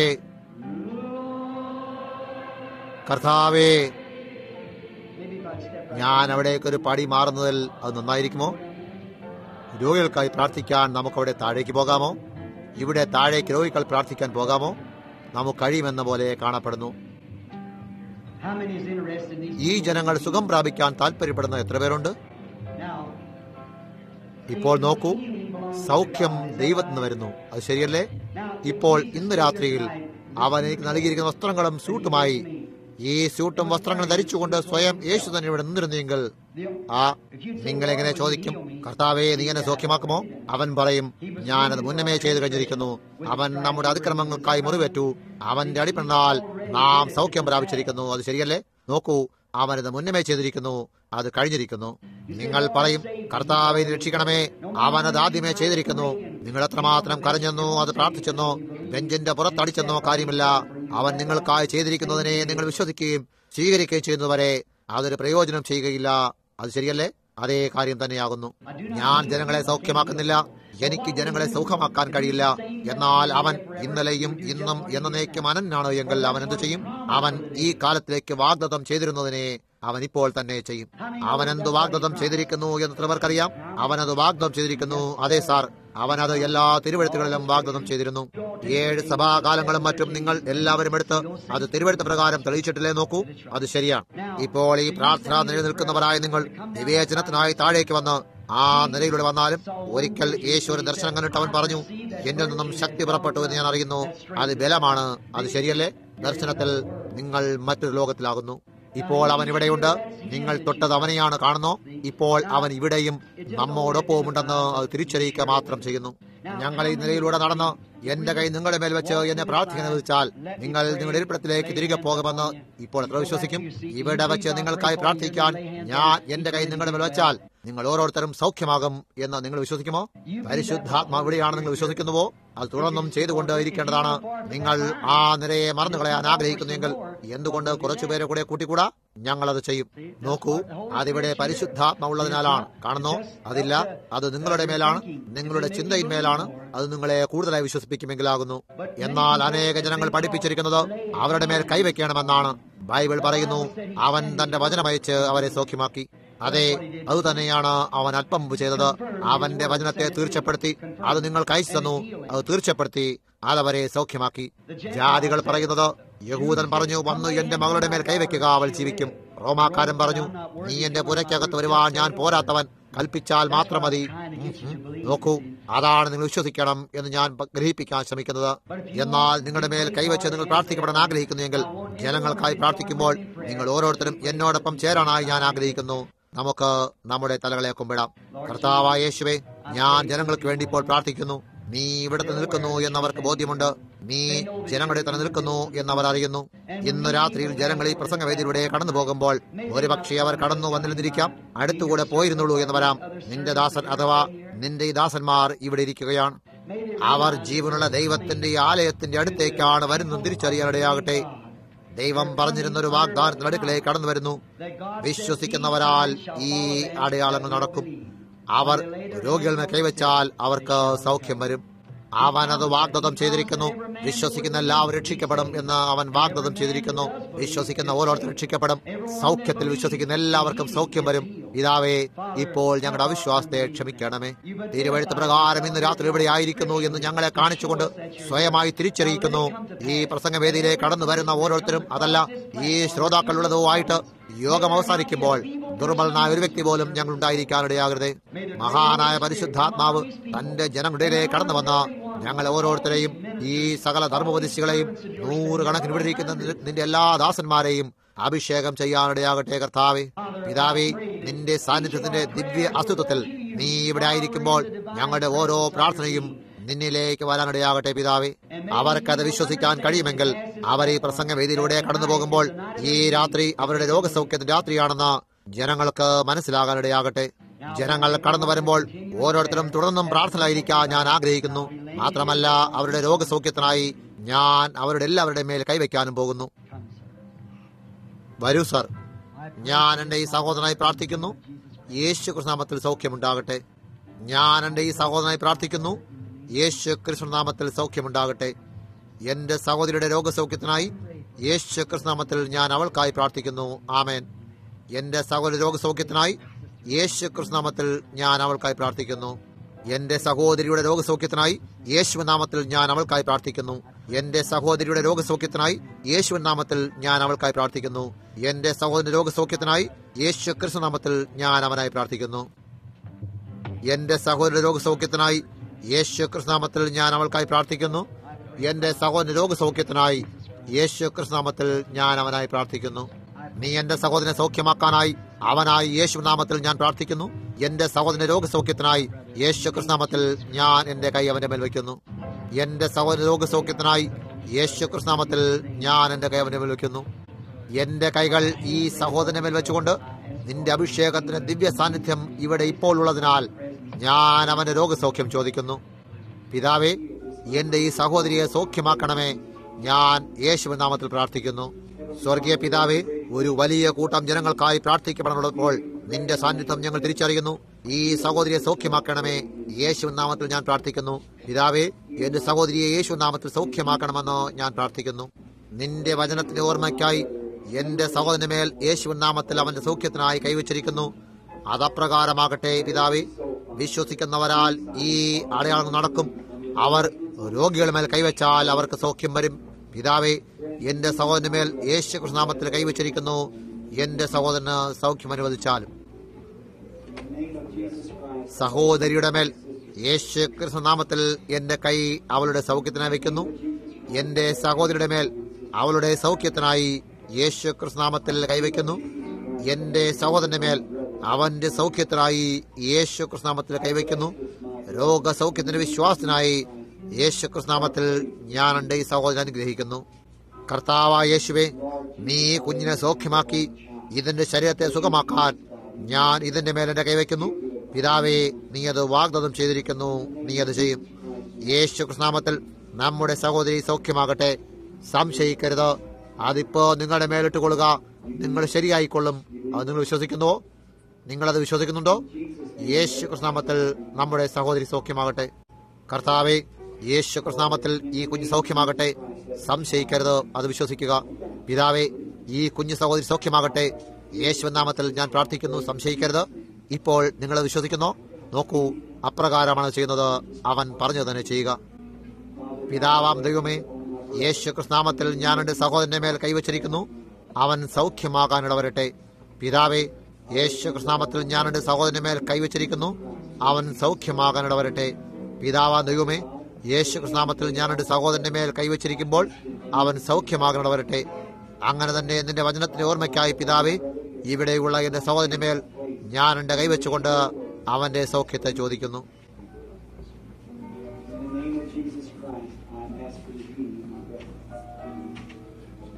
യേശു കൃഷ്ണനാമത്തിൽ ഞാൻ എന്റെ സഹോദരന്റെ സൗഖ്യം ചോദിക്കുന്നു. യേശു കൃഷ്ണനാമത്തിൽ ഞാൻ എന്റെ സഹോദരിയുടെ സൗഖ്യം ചോദിക്കുന്നു. അതപ്രകാരം സംഭവിക്കാനിടയാകട്ടെ. കർത്താവേ, നീ എന്റെ സഹോദരിയെ യേശു കൃഷ്ണനാമത്തിൽ സൗഖ്യമാക്കണമേ. ആമേൻ. സഹോദരി ഷെർലി, നിന്നെ അനുഗ്രഹിക്കുന്നു. സ്വർഗീയ പിതാവേ, ഞാൻ എന്റെ സഹോദരി ഷെർലിയെ നീ അവളെ യേശു നാമത്തിൽ സൗഖ്യമാക്കാൻ പ്രാർത്ഥിക്കുന്നു. ആമേൻ. സ്വർഗീയ പിതാവേ, യേശു കൃഷ്ണനാമത്തിൽ എന്റെ സഹോദരിയുടെ രോഗസൗഖ്യത്തിനായി ഞാൻ അവളുടെ മേൽ കൈകളെ വയ്ക്കുന്നു. യേശു കൃഷ്ണനാമത്തിൽ എന്റെ സഹോദരിയുടെ രോഗസൗഖ്യത്തിനായി ഞാൻ അവളുടെ മേൽ കൈകളെ വയ്ക്കുന്നു. സ്വർഗീയ പിതാവേ, എന്റെ കൈ ഈ സഹോദരന്റെ മേൽ വയ്ക്കുന്നു. അത് ചെയ്യുന്നതിനായി നീ പറഞ്ഞിരിക്കുന്നു. കർത്താവെ, ഞാൻ നിന്നെ വിശ്വസിക്കൊണ്ട് ഞാനത് ചെയ്യുന്നു. ഞാനെന്റെ വിശ്വാസം അവളുടേതുമായി അവളുടെ പ്രാണനുമായി യോജിപ്പിച്ചുകൊണ്ട് യേശുവിൻ നാമത്തിൽ അവളുടെ സൗഖ്യം ചോദിക്കുന്നു. ആമേൻ. യേശുവിൻ നാമത്തിൽ ഈ ചെറിയ ബാലന്റെ മേൽ ഞാൻ എന്റെ കൈവച്ചുകൊണ്ട് അവന്റെ സൗഖ്യം ചോദിക്കുന്നു. യേശുവിൻ നാമത്തിൽ ഈ സഹോദരിയുടെ മേൽ ഞാൻ എന്റെ കൈവച്ചുകൊണ്ട് അവളുടെ സൗഖ്യം ചോദിക്കുന്നു. സ്വർഗീയ പിതാവേ, യേശു കൃഷ്ണനാമത്തിൽ ഈ സഹോദരിയുടെ മേൽ ഞാൻ എന്റെ കൈവച്ചുകൊണ്ട് അവളുടെ സൗഖ്യം ചോദിക്കുന്നു. സ്വർഗീയ പിതാവേ, യേശു കൃഷ്ണനാമത്തിൽ ഞാൻ ഈ ചെറിയ പെൺകുട്ടിയുടെ മേൽ കൈവച്ചുകൊണ്ട് അവളുടെ സൗഖ്യം ചോദിക്കുന്നു. നിങ്ങൾക്ക് കുഞ്ഞിനും നിങ്ങളുടെ കുഞ്ഞാണ്. സ്വർഗീയ പിതാവേ, യേശുവിന്റെ നാമത്തിൽ ഞാൻ ഈ ചെറിയ ബാലയുടെ മേൽ കൈവച്ചുകൊണ്ട് അവന്റെ സൗഖ്യം ചോദിക്കുന്നു. ആമേൻ. സ്വർഗീയ പിതാവേ, യേശുവിന്റെ നാമത്തിൽ ഈ ചെറിയ ബാലികയുടെ മേൽ ഞാൻ കൈവച്ചുകൊണ്ട് അവളുടെ സൗഖ്യം ചോദിക്കുന്നു. സഹോദരി വാൾഡ്രോപ്പ്, ദൈവം നിങ്ങൾ അനുഗ്രഹിക്കട്ടെ. രോഗസൗഖ്യം എന്തായിരുന്നു തീർച്ചയായി അറിയുന്ന ഒരു സഹോദരി ഇവിടെയുണ്ട്. പ്രാർത്ഥനാ നിലയിൽ വെച്ച് തന്നെ 15 വർഷം മുമ്പ് അവളെ ജീവനിലേക്ക് തിരികെ കൊണ്ടുവന്നിരുന്നു. 17 വർഷം മുമ്പ് അവളുടെ ഹൃദയത്തിൽ ക്യാൻസർ ബാധിച്ച് മരിച്ചുകൊണ്ടിരുന്നു. ഡോക്ടറുടെ പക്കൽ അതിന്റെ റെക്കോർഡ് തന്നെയുണ്ടെന്ന് ഇവിടെയുണ്ട്. ശ്രീമതി വാൾഡ്രോപ്പ്, അതെങ്ങനെയായിരുന്നു എന്ന് ഫിനിക്സിലുള്ള എത്ര പേർക്ക് അറിയാം? നിങ്ങളുടെ കൈയുയർത്തുമോ? സ്വർഗീയ പിതാവേ, ഞങ്ങൾ വിശ്വസിക്കുന്നിടത്തോളം നിന്റെ രോഗസൗഖ്യങ്ങൾ നിലനിൽക്കുന്നു. യേശുവിൻ നാമത്തിൽ സഹോദരി വാൾഡ്രോപ്പിനായി ഞാൻ പ്രാർത്ഥിക്കുന്നു. അവളെ സുഖമാക്കിയാലും. ആമേൻ. നിങ്ങളെ അനുഗ്രഹിക്കുന്നു സഹോദരി. സ്വർഗീയ പിതാവേ, യേശു കൃഷ്ണനാമത്തിൽ ഞാൻ എന്റെ സഹോദരന്റെ സൗഖ്യം ചോദിക്കുന്നു. ആമേൻ. പിതാവേ, യേശു കൃഷ്ണനാമത്തിൽ ഞാൻ ഈ ചെറിയ ബാലന്റെ മേൽ കൈവച്ചുകൊണ്ട് അവന്റെ സൗഖ്യം ചോദിക്കുന്നു. ആമേൻ. പിതാവേ, യേശു കൃഷ്ണനാമത്തിൽ ഞാൻ ഈ സഹോദരന്റെ മേൽ കൈവച്ചുകൊണ്ട് അവളുടെ സൗഖ്യം ചോദിക്കുന്നു. സ്വർഗീയ പിതാവേ, എന്റെ സഹോദരിക്ക് വേണ്ടി കൃപയെയും രോഗസൗഖ്യത്തെയും ചോദിക്കുന്നു. ഇന്ന് രാത്രിയിൽ അവൾക്ക് അനുവദിച്ചാലും യേശുവിൻ നാമത്തിൽ അവളുടെ മേൽ കൈവച്ചുകൊണ്ട് എന്റെ പ്രാർത്ഥനയെയും എന്നെയും അവളുടെ സൗഖ്യത്തിനായി കൂട്ടിയോജിപ്പിക്കുന്നു. സ്വർഗീയ പിതാവേ, എന്റെ പ്രാർത്ഥന വിശ്വസിച്ചും കൊണ്ട് ഞാൻ എന്റെ കൈ സഹോദരൻ വയ്ക്കുന്നു. അവളും കൂടെ വിശ്വസിക്കുന്നു. പിതാവേ, യേശുവിൻ നാമത്തിൽ അവൾ സുഖം പ്രാപിക്കാനിടയാകട്ടെ. സ്വർഗീയ പിതാവേ, ഇവിടെ ഞങ്ങളുടെ പ്രാർത്ഥനകളെ വിശ്വസിച്ചുകൊണ്ട് എന്റെ കൈ ഞാൻ സഹോദരന്മേൽ വയ്ക്കുന്നു. പിതാവേ, ഞങ്ങൾ എല്ലാവരും ഒരുമിച്ച് പ്രാർത്ഥിക്കുന്നു. ഇത് സംഭവിക്കാൻ പോകുന്നു എന്ന് ഞങ്ങൾ വിശ്വസിക്കുന്നു. യേശുവിൻ നാമത്തിൽ ഞാൻ ചോദിക്കുന്നു. ആമേൻ. സ്വർഗീയ പിതാവേ, ഞാൻ ഈ സഹോദരിയുടെ മേൽ കൈവച്ചുകൊണ്ട് യേശു ക്രിസ്തുനാമത്തിൽ അവളുടെ സൗഖ്യം ചോദിക്കുന്നു. ആമേൻ. സ്വർഗീയ പിതാവേ, വീണ്ടും അവന്റെയും എന്റെയും പ്രാർത്ഥന നീ കേൾക്കും എന്ന് വിശ്വസിച്ചുകൊണ്ട് ഇവിടെ നിൽക്കുന്ന ഈ സഹോദര ശരീരത്തിന്മേൽ ഞാൻ എന്റെ കൈവയ്ക്കുന്നു. ഈ മുഴുവൻ സഭയും യേശുവിൻ നാമത്തിൽ നീ ഇവനെ സൗഖ്യമാക്കും എന്ന് വിശ്വസിക്കുന്നു. നിന്നെ അനുഗ്രഹിക്കുന്നു സഹോദര. സ്വർഗീയ പിതാവേ, ഞാൻ എന്റെ കൈ സഹോദരൻ വെച്ചുകൊണ്ട് ഞാൻ അവളുടെ സൗഖ്യത്തിനായി പ്രാർത്ഥിക്കുന്നു. കർത്താവേ, എന്റെ ഹൃദയം അവൾക്കായി തുടിക്കുന്നു. യേശുവിൻ നാമത്തിൽ അവളോട് കൃപ തോന്നി അവളെ സൗഖ്യമാക്കിയാലും. ആമേൻ. സ്വർഗീയ പിതാവേ, ഈ ചെറിയ മാധുര്യമുള്ള പെൺകുട്ടി ഈ ശ്രോതാക്കളെ മുന്നിലൂടെ മാതാപിതാക്കൾ കടന്നു വന്നതുപോലെ വരുന്നു.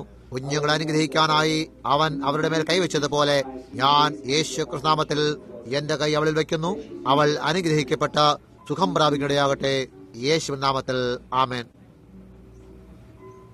സ്വർഗീയ പിതാവേ, ഞങ്ങളുടെ സഹോദരി ഇതുവഴി കടന്നു പോകുമ്പോൾ അവളുടെ മേൽ ഞാൻ കൈവയ്ക്കുന്നു. യേശു ക്രിസ്തുനാമത്തിൽ അവൾ സൗഖ്യം പ്രാപിക്കുകയാകട്ടെ. അപ്രകാരം തന്നെ പിതാവേ, യേശു ക്രിസ്തുനാമത്തിൽ ഈ സഹോദരിയുടെ മേൽ ഞാൻ എന്റെ കൈവയ്ക്കുന്നു. അവൾ സൗഖ്യം പ്രാപിക്കാനിടയാകട്ടെ. സ്വർഗീയ പിതാവേ, യേശു ക്രിസ്തുനാമത്തിൽ എന്റെ സഹോദരന്റെ മേൽ ഞാൻ കൈകളെ വയ്ക്കുന്നു. അവൻ സൗഖ്യം പ്രാപിക്കാനിടയാകട്ടെ. പിതാവാം ദൈവമേ, യേശു ക്രിസ്തുനാമത്തിൽ എന്റെ സഹോദരന്റെ മേൽ ഞാൻ കൈകളെ വയ്ക്കുന്നു. അവൻ സൗഖ്യം പ്രാപിക്കാനിടയാകട്ടെ. അപ്രകാരം തന്നെ ഇവിടെയുള്ള സഹോദരന്റെ മേൽ യേശുവിൻ നാമത്തിൽ ഞാൻ കൈകളെ വയ്ക്കുന്നു. അവൻ സൗഖ്യം പ്രാപിക്കാനിടയാകട്ടെ. പിതാവാം ദൈവമേ, യേശു ക്രിസ്തുനാമത്തിൽ എന്റെ സഹോദരന്റെ മേൽ ഞാൻ കൈകളെ വയ്ക്കുന്നു. കർത്താവായ യേശുവിൻ നാമത്തിൽ സൗഖ്യം പ്രാപിക്കാനിടയാകട്ടെ. എന്നോട് ക്ഷമിക്കണം പിതാവേ. ഞാൻ ഈ സഹോദരന്റെ മേൽ കൈവച്ചുകൊണ്ട് യേശുവിൻ നാമത്തിൽ ഞാൻ അവന്റെ സൗഖ്യം ചോദിക്കുന്നു. ആമേൻ. യേശു ക്രിസ്തുനാമത്തിൽ ഞാൻ എന്റെ സഹോദരന്റെ മേൽ കൈവച്ചുകൊണ്ട് ദൈവമുഖത്തിനായി അവന്റെ സൗഖ്യം ചോദിക്കുന്നു.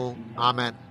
ഞങ്ങളുടെ സ്വർഗീയ പിതാവേ, എന്റെ സഹോദരന് മേൽ ഞാൻ എന്റെ കൈവച്ചുകൊണ്ട് ഇന്ന് രാത്രി കൂടിയിരിക്കുന്ന സഭയുടെയും അവന്റെയും പ്രാർത്ഥനകളെ എന്റെ പ്രാർത്ഥനയുമായി ബന്ധിപ്പിച്ച് ഞാൻ അവന്റെ സൗഖ്യം ചോദിക്കുന്നു. കർത്താവേ, എന്റെ വിശ്വാസത്തെ ദൈവത്തിനുമായി തിരിച്ചറിയിക്കാനായി എന്റെ കൈകളെ അവന്റെ മേൽ വെച്ചിരിക്കുന്നു.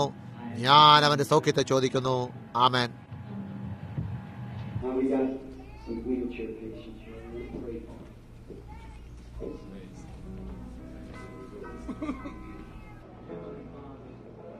ഇപ്പോൾ ഇവിടെ ഞങ്ങൾക്ക് വീൽ ചെയറിലിരിക്കുന്ന കുറച്ചുപേരെ കിട്ടിയിട്ടുണ്ട്. ഞാൻ അവർക്കായി പ്രാർത്ഥിക്കാൻ ആഗ്രഹിക്കുന്നു. സ്വർഗീയ പിതാവേ, ഞാൻ എന്റെ കൈവയ്ക്കുന്നു. അവരുടെ കൃപയും കരുണയും കാട്ടണമേ. യേശു ക്രിസ്തുനാമത്തിൽ ദൈവമായ കർത്താവേ, അങ്ങനെ തന്നെ ഈ സഹോദരിയോടും ചെയ്യുന്നു. സാത്താനെ, നിന്നെ ഞങ്ങൾ അവരിൽ നിന്നും പുറത്താക്കുന്നു. അവർക്ക് ശക്തിയും പ്രേരണാ ജീവിതവും പ്രദാനം ചെയ്താലും കർത്താവെ, അവരെ ബലപ്പെടുത്തിയാലും. ഒരിക്കൽ യേശു പറഞ്ഞു, ഞാൻ നിങ്ങൾക്ക് ചെയ്തത് എന്ന് നിങ്ങൾ അറിയുന്നുവോ? ദൈവം ചെയ്യാനായി കൽപ്പിച്ചത് മാത്രമേ ഞാൻ ചെയ്തിട്ടുള്ളൂ. ഇപ്പോൾ നമുക്കെല്ലാവർക്കും ഒരുമിച്ച് ചേർന്ന് പ്രാർത്ഥിക്കാം.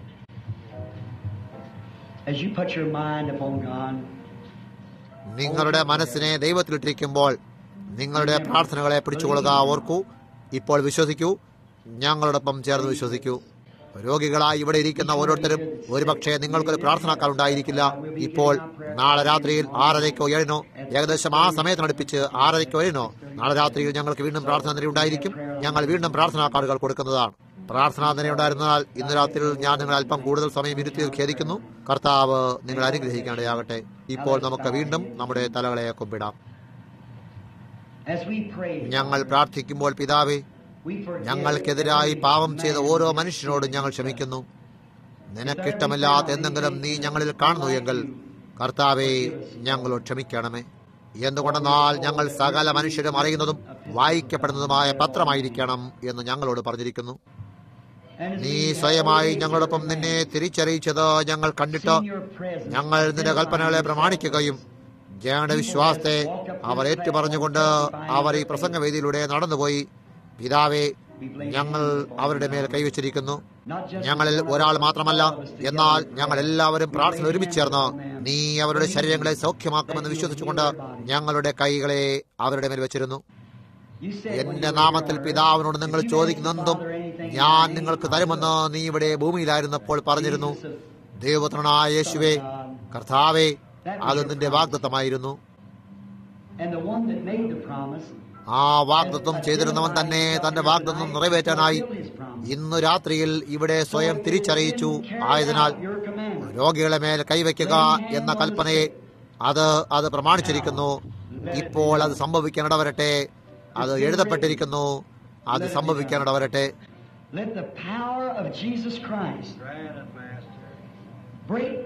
ഇന്ന് രാത്രിയിൽ യേശു ക്രിസ്തു ശക്തി പൊട്ടിപ്പുറപ്പെട്ട് സകല അവിശ്വാസത്തെയും ഇവിടെയുള്ള ഓരോ വ്യക്തിയിൽ നിന്നും വേർപിരിച്ച വചനം, യേശു ക്രിസ്തു സാന്നിധ്യം, ഞങ്ങളുടെ വിചാരങ്ങളെ അറിയുന്നവൻ ഇന്ന് രാത്രിയിൽ ഓരോ ഹൃദയത്തിലും ആധിപത്യം എടുക്കാനിടയാകട്ടെ.